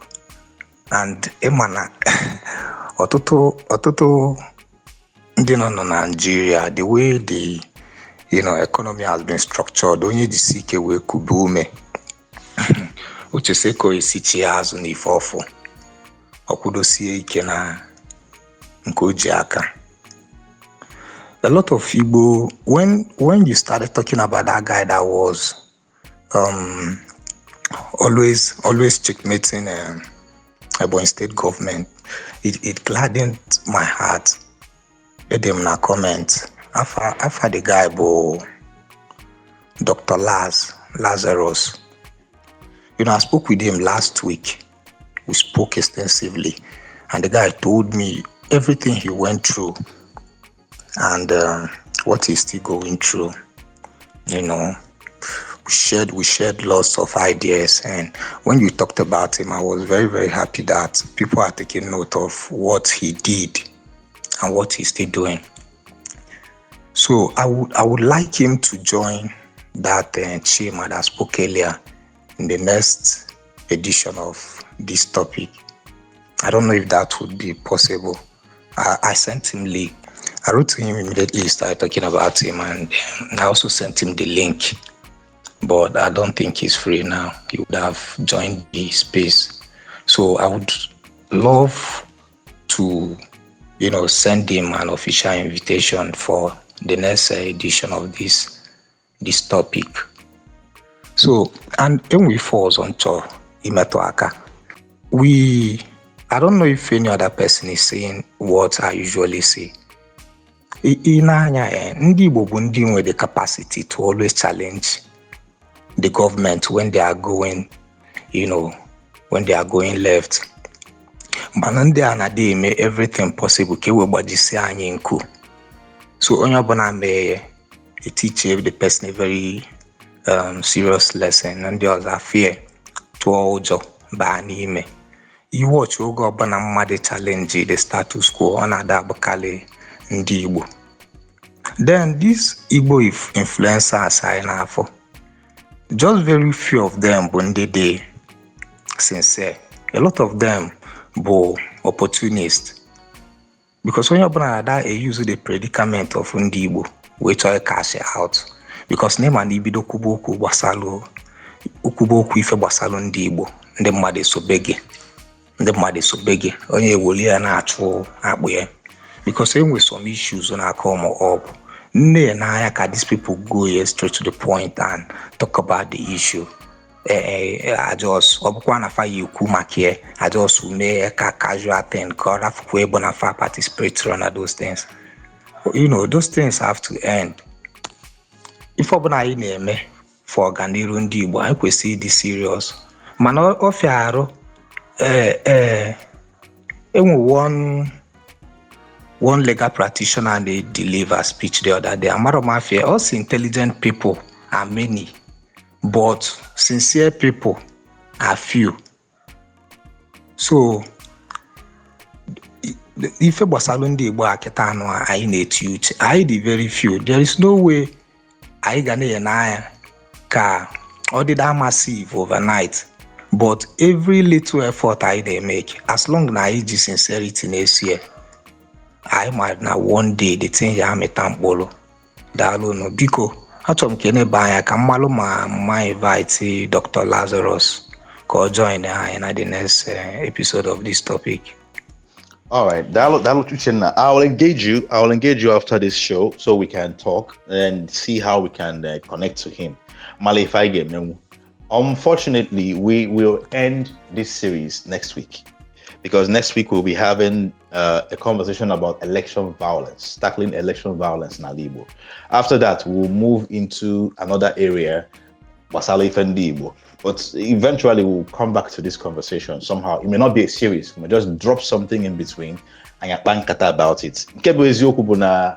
We cannot separate this area from anything Basala Ifendibo, because whenever you talk about finance or when you talk about social ills, social issues that need to be tackled, somehow along the line in that communication, in that conversation, somehow fingers will still point to politics.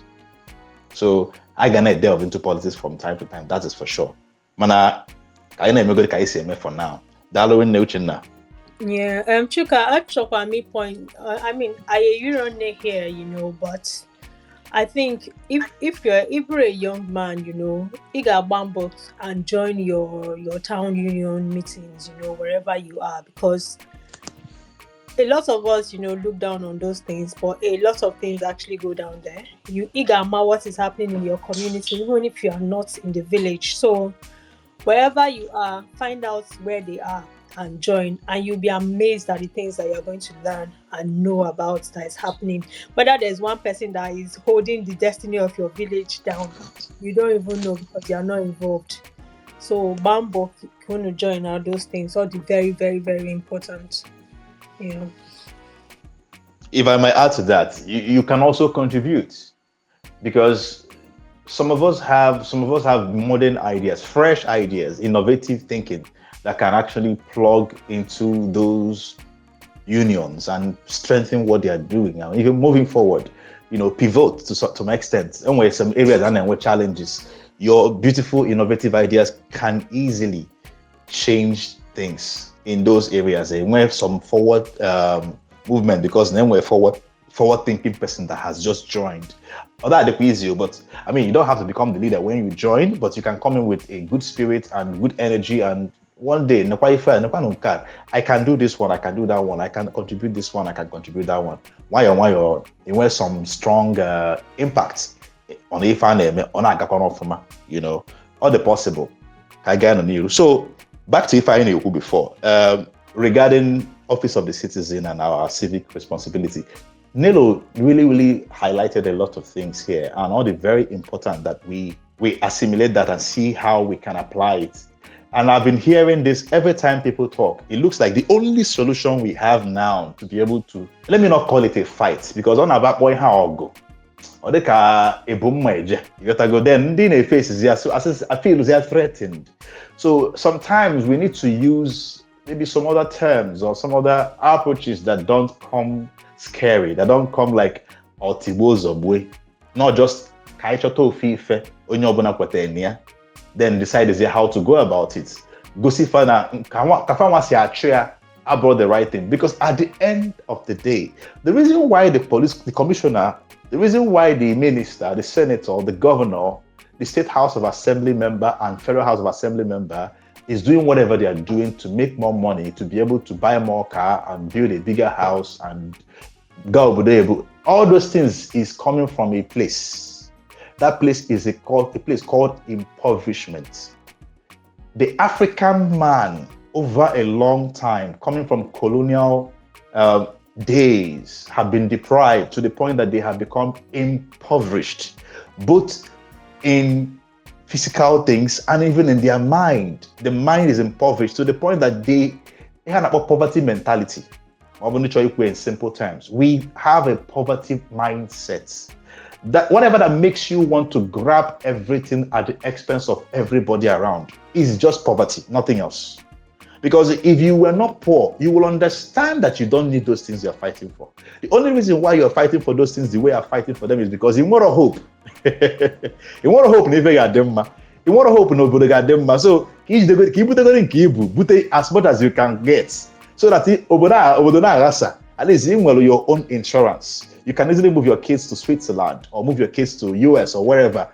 The way you find them, can they are okay? I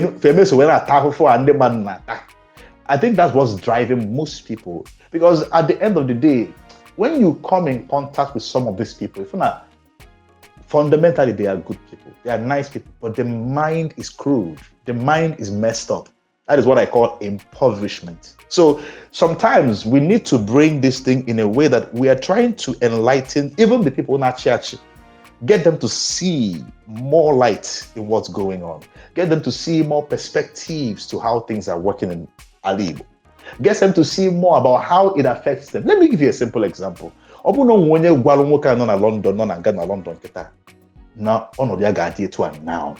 4 years ago, he would have laughed, as in laughed very well, scornfully at the person talking. But look at his life now. Everything going on in his life right now is directly and indirectly connected to the decisions he made over the last 8 years. Him and his colleagues in the political landscape. The continuous poor decisions they have been making regarding everything, including the healthcare system, is what has led him to where he is now. Because if the system was working very well, he won't have any business doing what he did. He won't have any business trying to beat the system. He won't have any business having to go to the UK in the first place. Systems take care of people. Daniel, go for it. All right, Choka. Biko, ọmọkwa mgbe ya asịrị onye nọ na London. Ọma ma onye ji wee maa I think onye ọbụla bụ onye na-ekwu. Adịm ala ike ịkpọ ndị mmadụ afa. Maro, onye nwere kidney case. Onye tiri ife na Germany, onye apịara ọkpọ na Germany. Oh, okay. Oh, my brother. Nwanne m nwoke. Oh, okay. Onye ka nne. Oh. Okay. No wonder I am gbara m n'uche na. Anyway, okay. Well, gbasa question you drew before maka if I game. I think if I game one to educate ourselves. Just like Iyenko before. These anyway bonding not to just in a party more from. But sometimes we're also erring in a lot of ways. So what we need to do now is to educate ourselves about the Yagonamba. Ọ dị ka ihe gbasara onye bụ David Hunde de Makia 2 days ago. Bido m ndị security agencies enwe ọrụ. Ọ bụ na anyị ma ife anyị na-eme. By now, Nigeria should be grounded.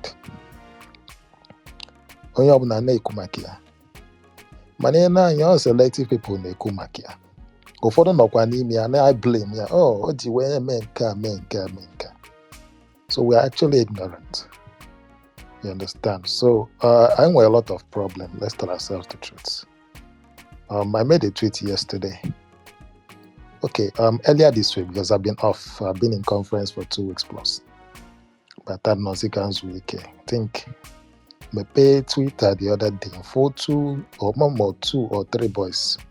As now we do fan na Ikorodo. Na ha na-ezu moto ka ha na-eme kidnap. Amara m ka asị ha na-eme. Gbaa ha ọtọ. And if care is not taken, depending on ndị jide enwe ike, maybe those people may have been killed na wake up na agbago ha ọkụ.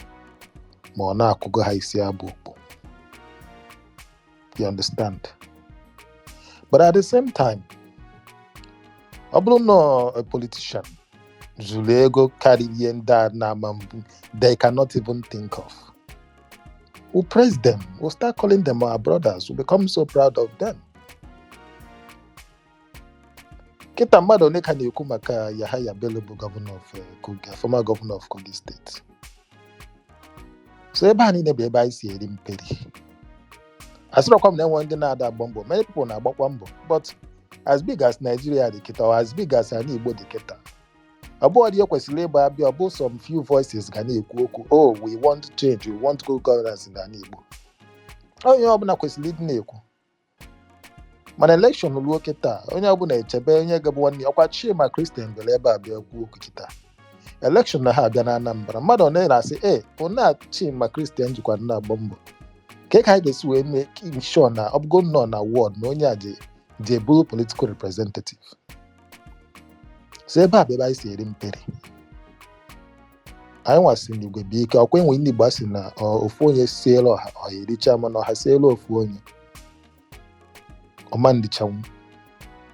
But today the reverse is the case. Makana gịnị maka na ya da-akwụwazi aka anyị ọtọ.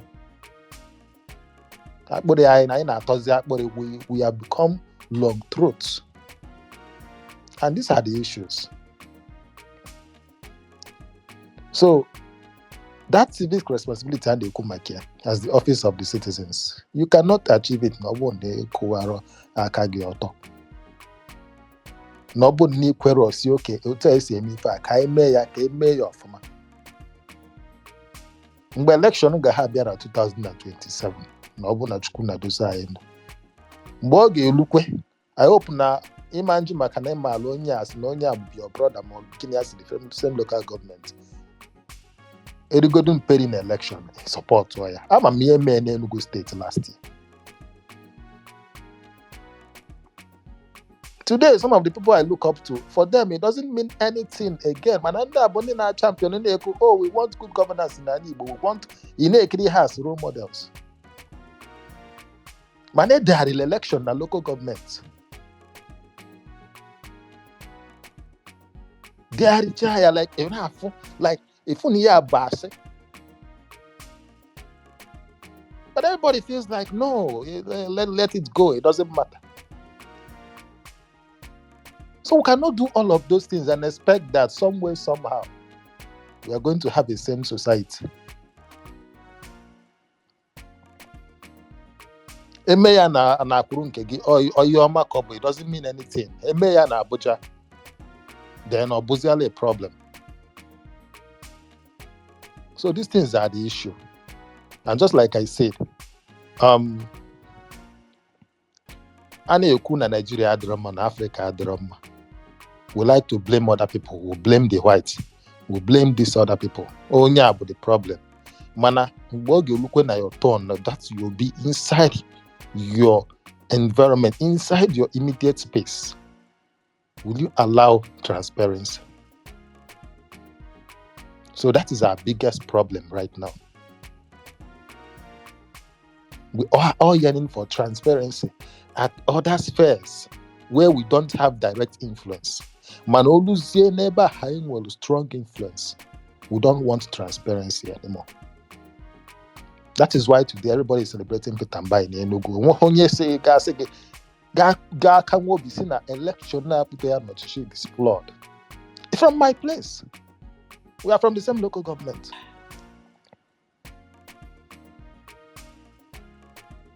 Because I've been sitting down, I've been waiting here gaming at 2027.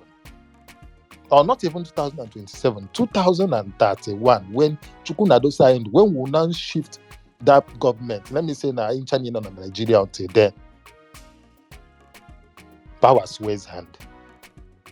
I would like to hear what these people will now say when they will start crying victim. So these are the issues.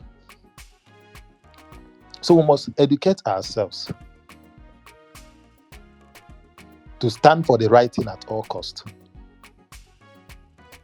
Irrespective, we must also learn to speak out for justice, not selective justice. I will give one final example before I go.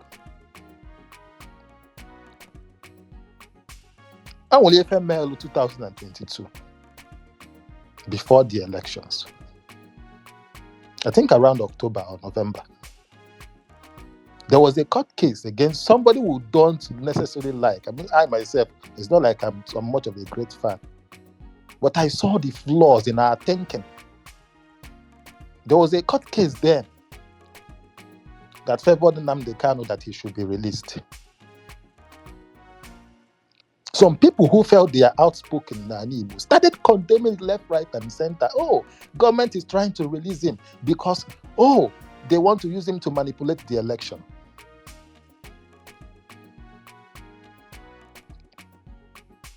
Why? Because you had other interest and you felt that this one could betray it. What happened at the end of the day? It did not stand. So instead of saying this is actually the right thing to do, whether we like Kanu or not, he should be released.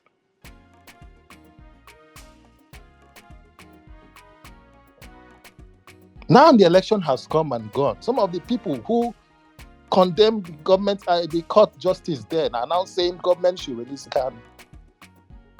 Selective justice. And when the same thing now happened, they wanted against Kanu. No, it should. Some people say it should remain there. Get me the election. Court where measure cash. Anger. So we need to educate ourselves. And we must learn to stand for justice at all times.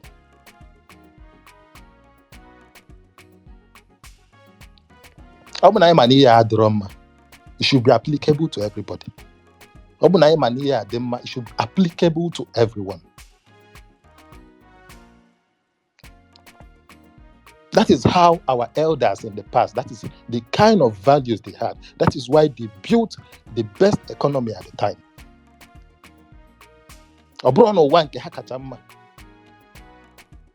It's not like their world at the time was the best.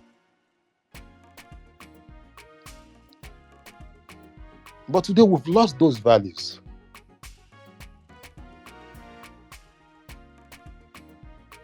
We are now cat and rat. Teacher.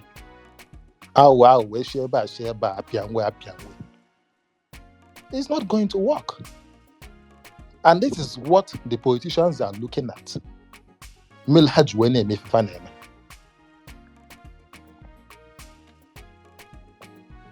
Onye nwetara obere opportunity, he wants to exert an influence. Ka amalu no abum dike.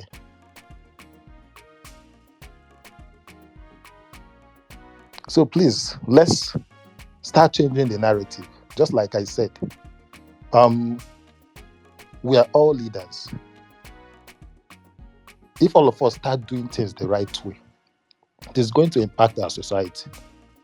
We can all collectively stand for one thing and say, this is how we want to be governed. This is how we want our space to be. Not even queer, this is how we want to be governed. Next week, Obuna, your very good friend, Bolu's special assistant, Enazu, Mobu local government chairman, Enaziazu, and Ekuzi, Ekuzed. And I say, let's come and see, let's go. So we must embrace transparency and justice at all times, not only when it favors us. Dalwine Daniel. We have what we need. We just need to tell ourselves the truth. Like I said last week, when we have conversations that move to progress, the only reason why it works is that everybody's honest with themselves and with each other.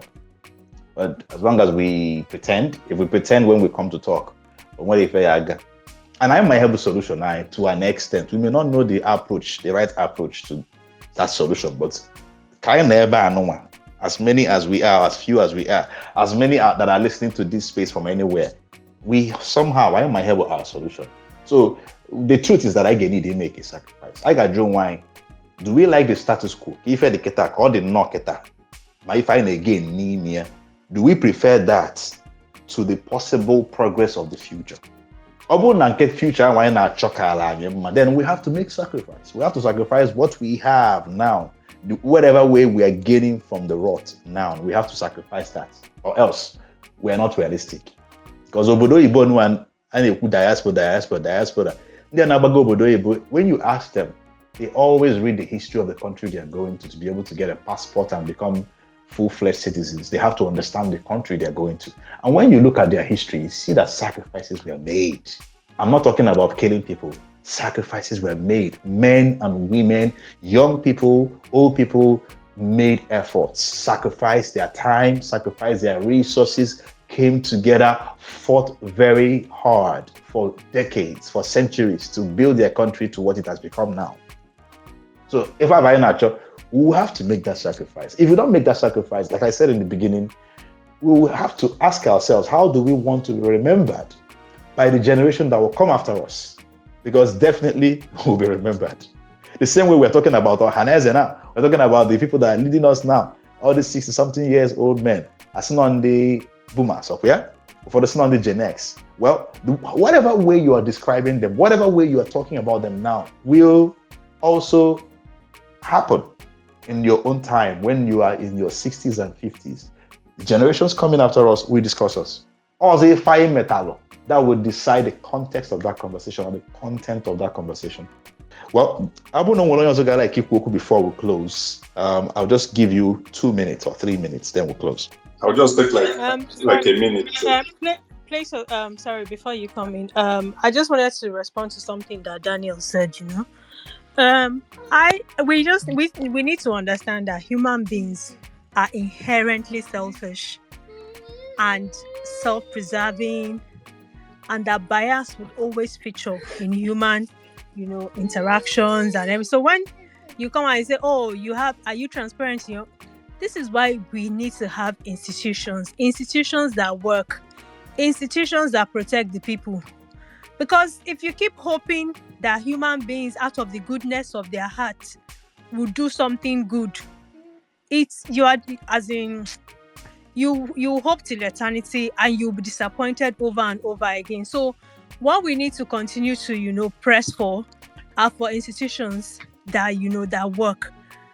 For example, when it comes to elections, if the beavers was working as it was supposed to work, nobody will come and start rewriting elections, and then you're now hoping that somebody will come and start defending it or start saying, "Oh, if is not right, I will not start." No, if the beavers work, if the people that are supposed to make sure that if say the number of accredited people is more than people that voted, then the result is cancelled, just like it's prescribed in their guide. If the Supreme Court has upheld that INEC, you cannot change the rules whenever you like or however you like, if these institutions are working, you won't need to depend on people's goodness or transparency or all of that. Do you understand? So that's just one thing that I wanted to highlight, because at the end of the day, human beings, Mobuka Nigeria, Mobu abroad, everywhere in the world, human beings are inherently selfish and they always look out for themselves first. Chuka. All right. I think Plato is going to say something. All right. Okay. Do you want to chime in now? Yeah. Go ahead. Mine is just a response. Oh, sorry, Plato. Can I just chime in a minute? No, let me respond. I'm responding to you so that you respond at once. Daniel, I'm responding to what you said so you can respond at once. All right. So, what you said about people's view about the judgment purported to have released Nnamdi Kanu, I've seen it on TL. I ignored it. But I just want to clarify something here. What happens in the court is not subject to what people say on Twitter and other places. Let me also add that the Southeast sent in delegates both to Buhari and to Tinubu to release Nnamdi Kanu. And there was no delegate that went there to say, "Don't release him." All the delegates that went there has been across party line, across the state, has been released the guy. So that people a particular opinion, if you check it, wasn't up to 10% of the opinion of people. It has no relevance to what court did or refused to do.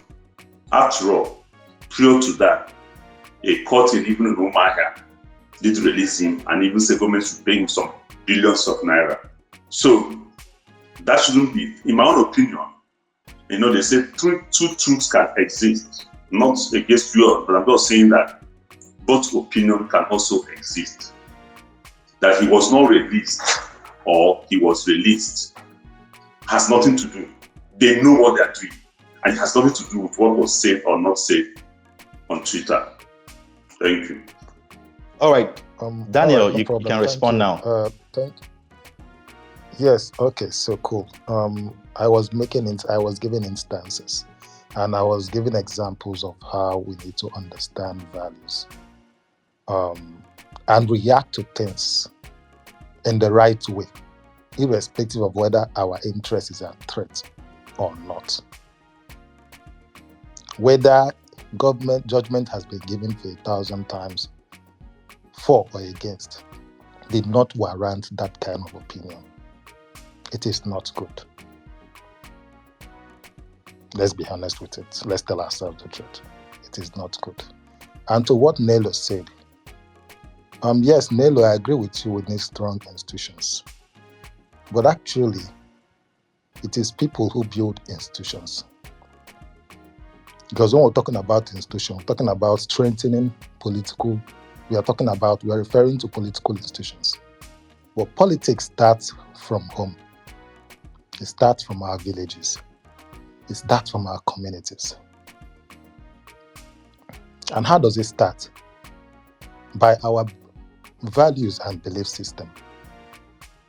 So if we have an unjust society riddled with corrupt people, you cannot build institutions.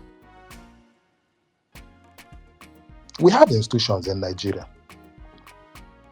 but they are failing. Why are they failing? We have institutions in our league too. Why are they failing? Because we no longer have strong value systems. Every strong society that you see today that have better institutions have value systems. So that is why we need to go back to our value system. I'm not saying when I talk about this, I'm not saying, we should go and start doing what our forefathers were doing. No. But we all understand when I say values here, the importance of value. Man and joy, justice and fairness, ezioku. I think these are at least the little ones that we can push up a bit. Because if we don't do so, there's no way we are going to get to where we are headed or wherever we think we want to go to. There's a reason why we all embrace our brother, P2B. Because he's demonstrating that value system, that ideal, when we talk about ideal values, the concept of values, ethics. How many of us can demonstrate it today? Just like I said this evening, Shima Christian was here today. He's putting his life on the line.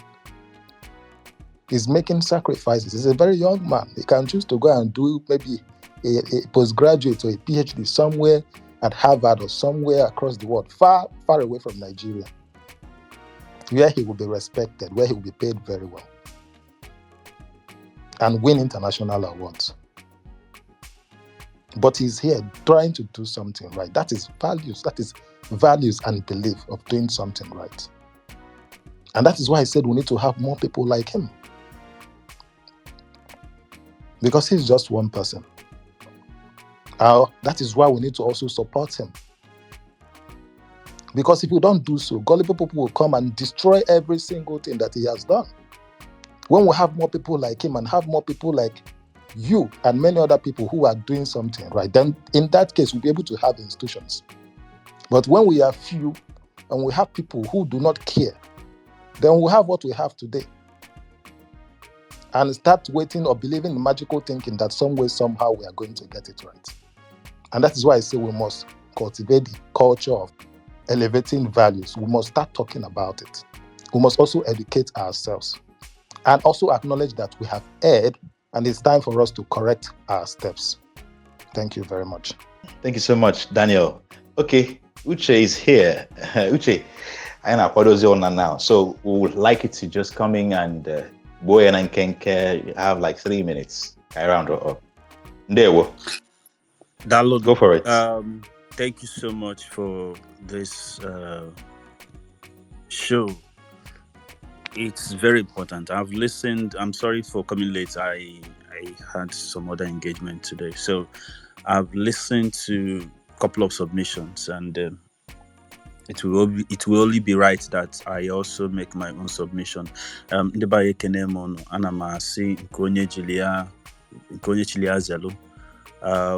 The topic of today, the Office of the Citizens, our responsibility, our civic responsibility as Ndibo. If you look at this, you will see there are so many layers. So if you begin to unpack this, there are so many layers. And I would like to look at it from a perspective that is quite peculiar to Ndibo, because we are very peculiar in this project, Nigeria. We have a very unique way of doing things, and we have always had our way of governance, which is very traditional, which has been working for us.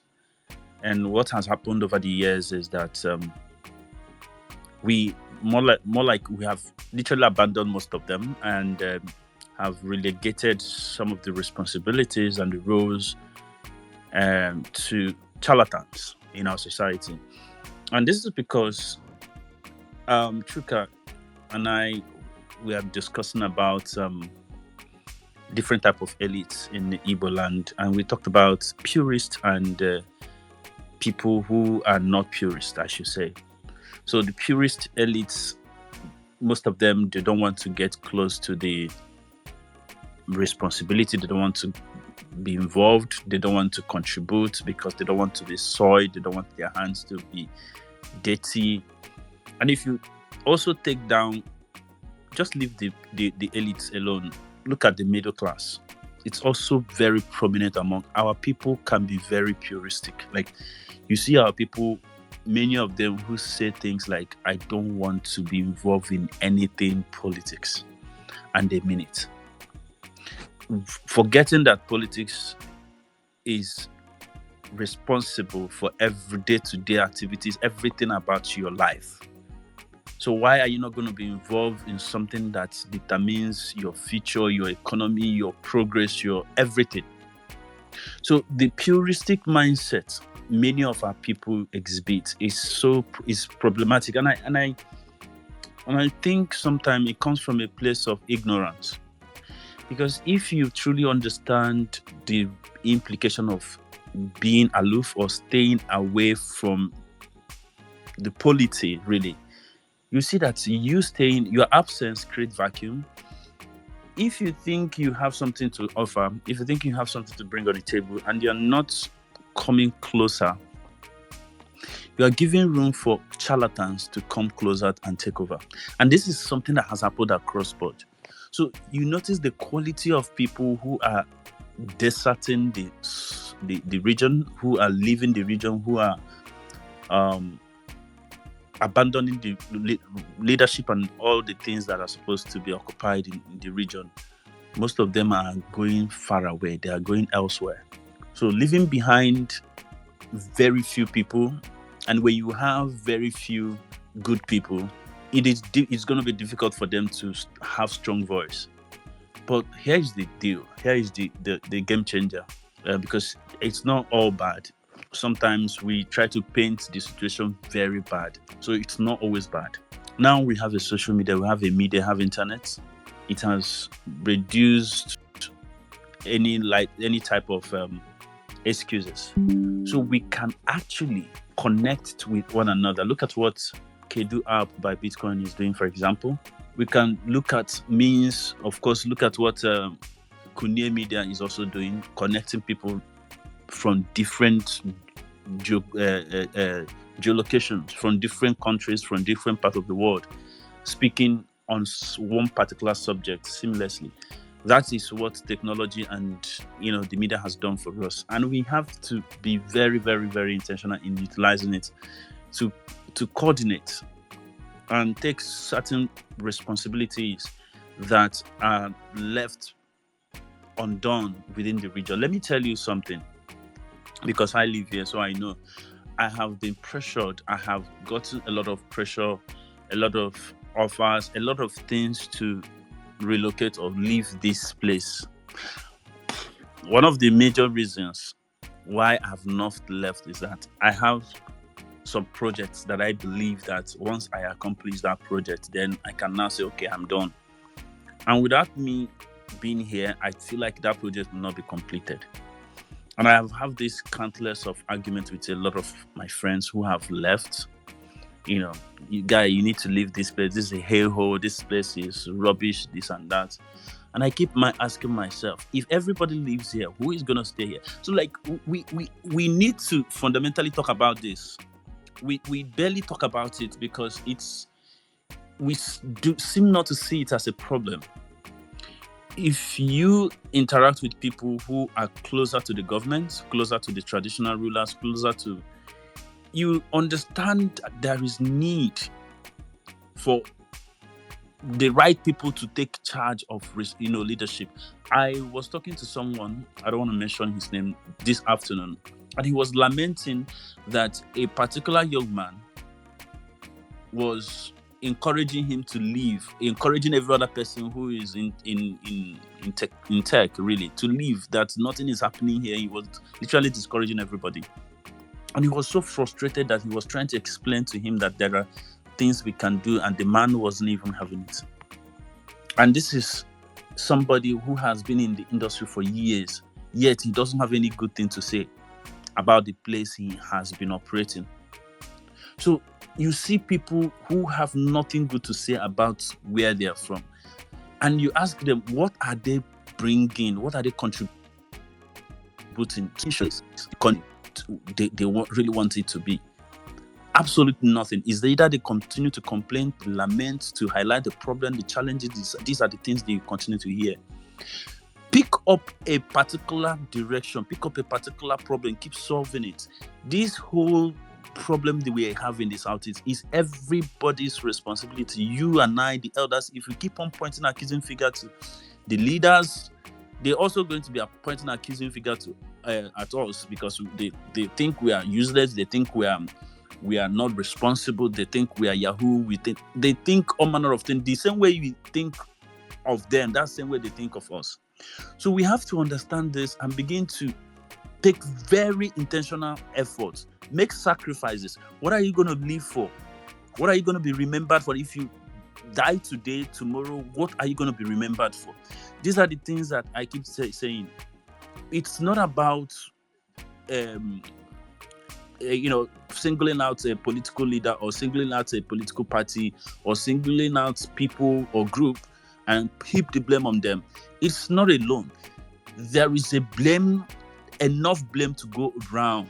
Every single soul that comes from the Southeast has a blame. As soon as you are giving birth to, you have a responsibility, and if you are not living up to that, then the blame will be upon your shoulders. The point is, we have a role to play. Every single one of us have a role to play in this project. We cannot continue to abdicate the responsibility to just the leaders, the people we call leaders, especially political leaders. Some of them don't see what we see, not because they don't have eyes, but because they are surrounded by sycophants, charlatans who have found themselves close to power. And these people are the ones that are going to continually advise them. You that think you have what it takes, you can't get access to them. You can't even make contribution because you are not accessible. You are not anywhere close to them. So let us take it as a project and begin to use what we have now, the advantage we have now, which is the democratization of the media, and of course the connectivity, which a lot of platforms have offered a lot of us. We use that to continue to advocate. Let us not get tired. Let us not be,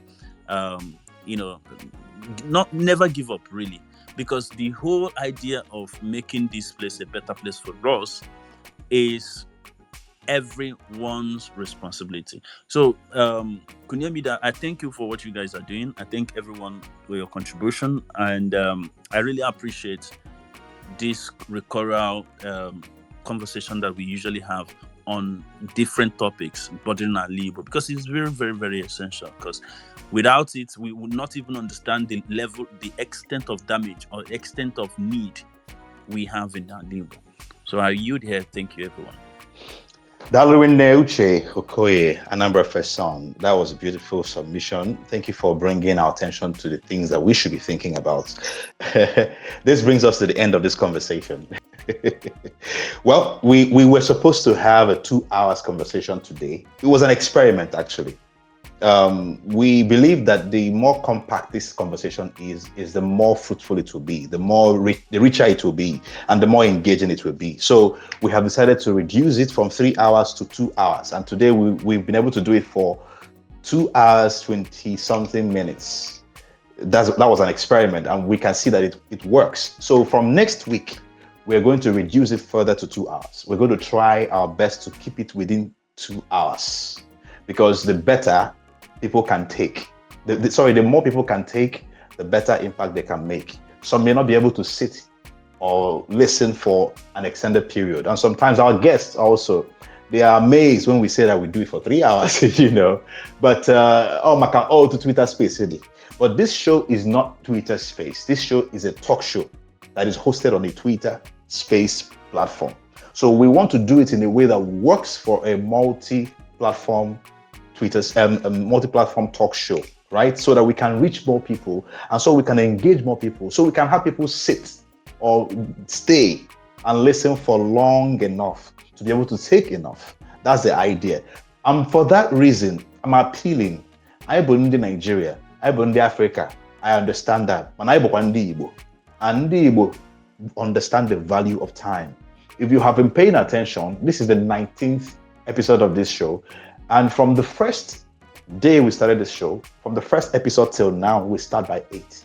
We don't come late because we believe that time is money. And Igbo Watalefa very well. So we will urge you all to make it a habit and a culture to come in on time. If you come in here by 8 p.m. Nigerian time, you will see that the conversation is already on. So the earlier you come in, the earlier we can get the ball rolling. The earlier we can have your contributions, and then we can maximize our time. On that note, I want to say thank you so much to everybody who contributed to this conversation by way of submission and by way of sharing this space. I want to say thank you in absentia to Chima Christian, who has been our guest for today, even though he spent just 1 hour with us, one beautiful hour, one rich hour, and it was a beautiful engagement with him. Very brilliant. I want to say thank you to everybody also who have been helping us from behind the scene, the people running the live stream, Ngozi and the team. I want to say thank you to you all who have been listening to the show since 8 or since 9 or since whatever time you joined this conversation. Thank you for listening. Thank you for your time. Thank you for your contributions. Thank you for your support in every way you've been supporting, even from the build up to this show. We see your efforts. We see your work. We see what you do. We see how you share it. And to everybody who have been listening to this space from other platforms like on YouTube, keep sharing the space, keep sharing the platform. Also on our YouTube, please go to our YouTube channel and subscribe. Just go to the bio of this particular handle at Kunye Media here on Twitter. Go to the bio, you will see the link to our YouTube channel. Just go to the channel and subscribe. That's all we need from you. The more subscribers we have, the more features we can explore, and the more use we can put it to, so that we can do more.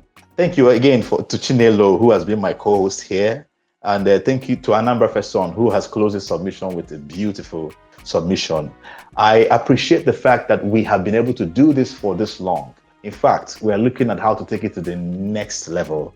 We are getting ready to introduce other shows. One of them is about Ifendi Igbo, about Asusu Igbo. Imasuibo. This show is designed for you. It's a learning experience. It's an Igbo learning experience. We've been taking our time to prepare for this because it carries a lot of weight And it's a lot of responsibility because it's about helping people to learn how to speak the Igbo language. At least learn how to speak. Maybe one day you will learn how to write. And those who have kids can also bring their kids to listen to the show when we're talking, because it's not the kind of conversation we're having now. It's just about learning, just bringing all kinds of things that we can talk about in Igbo. People will ask questions, people will answer the questions. That's what it's all about. In a rounded and holistic impact in what we do. That's what media is all about. A lot is coming, trust me. Next week it's likely to be the last episode of this series that we're having, political series, and we hope to have that conversation about election violence. It has become a problem. It has become a major issue, even in the Southeast and other parts, other Igbo areas around Ali Igbo, around the Southeast, even in Delta and Rivers and other parts of Ali Igbo. So we want to get into that conversation and explore it and look at how we can tackle election violence as we're approaching some of the off-cycle elections, and see what we can do to make sure that the votes of the people count when they come out, and make sure that people are confident to come out regardless of whatever that has happened in the past, because we need to take care of that, or our democracy will never work. That is the idea. And on that note, I want to say till next Saturday, 8 p.m. Nigerian time. Agazelu no Ayapo. It's the morning show. Makodem Mandibo.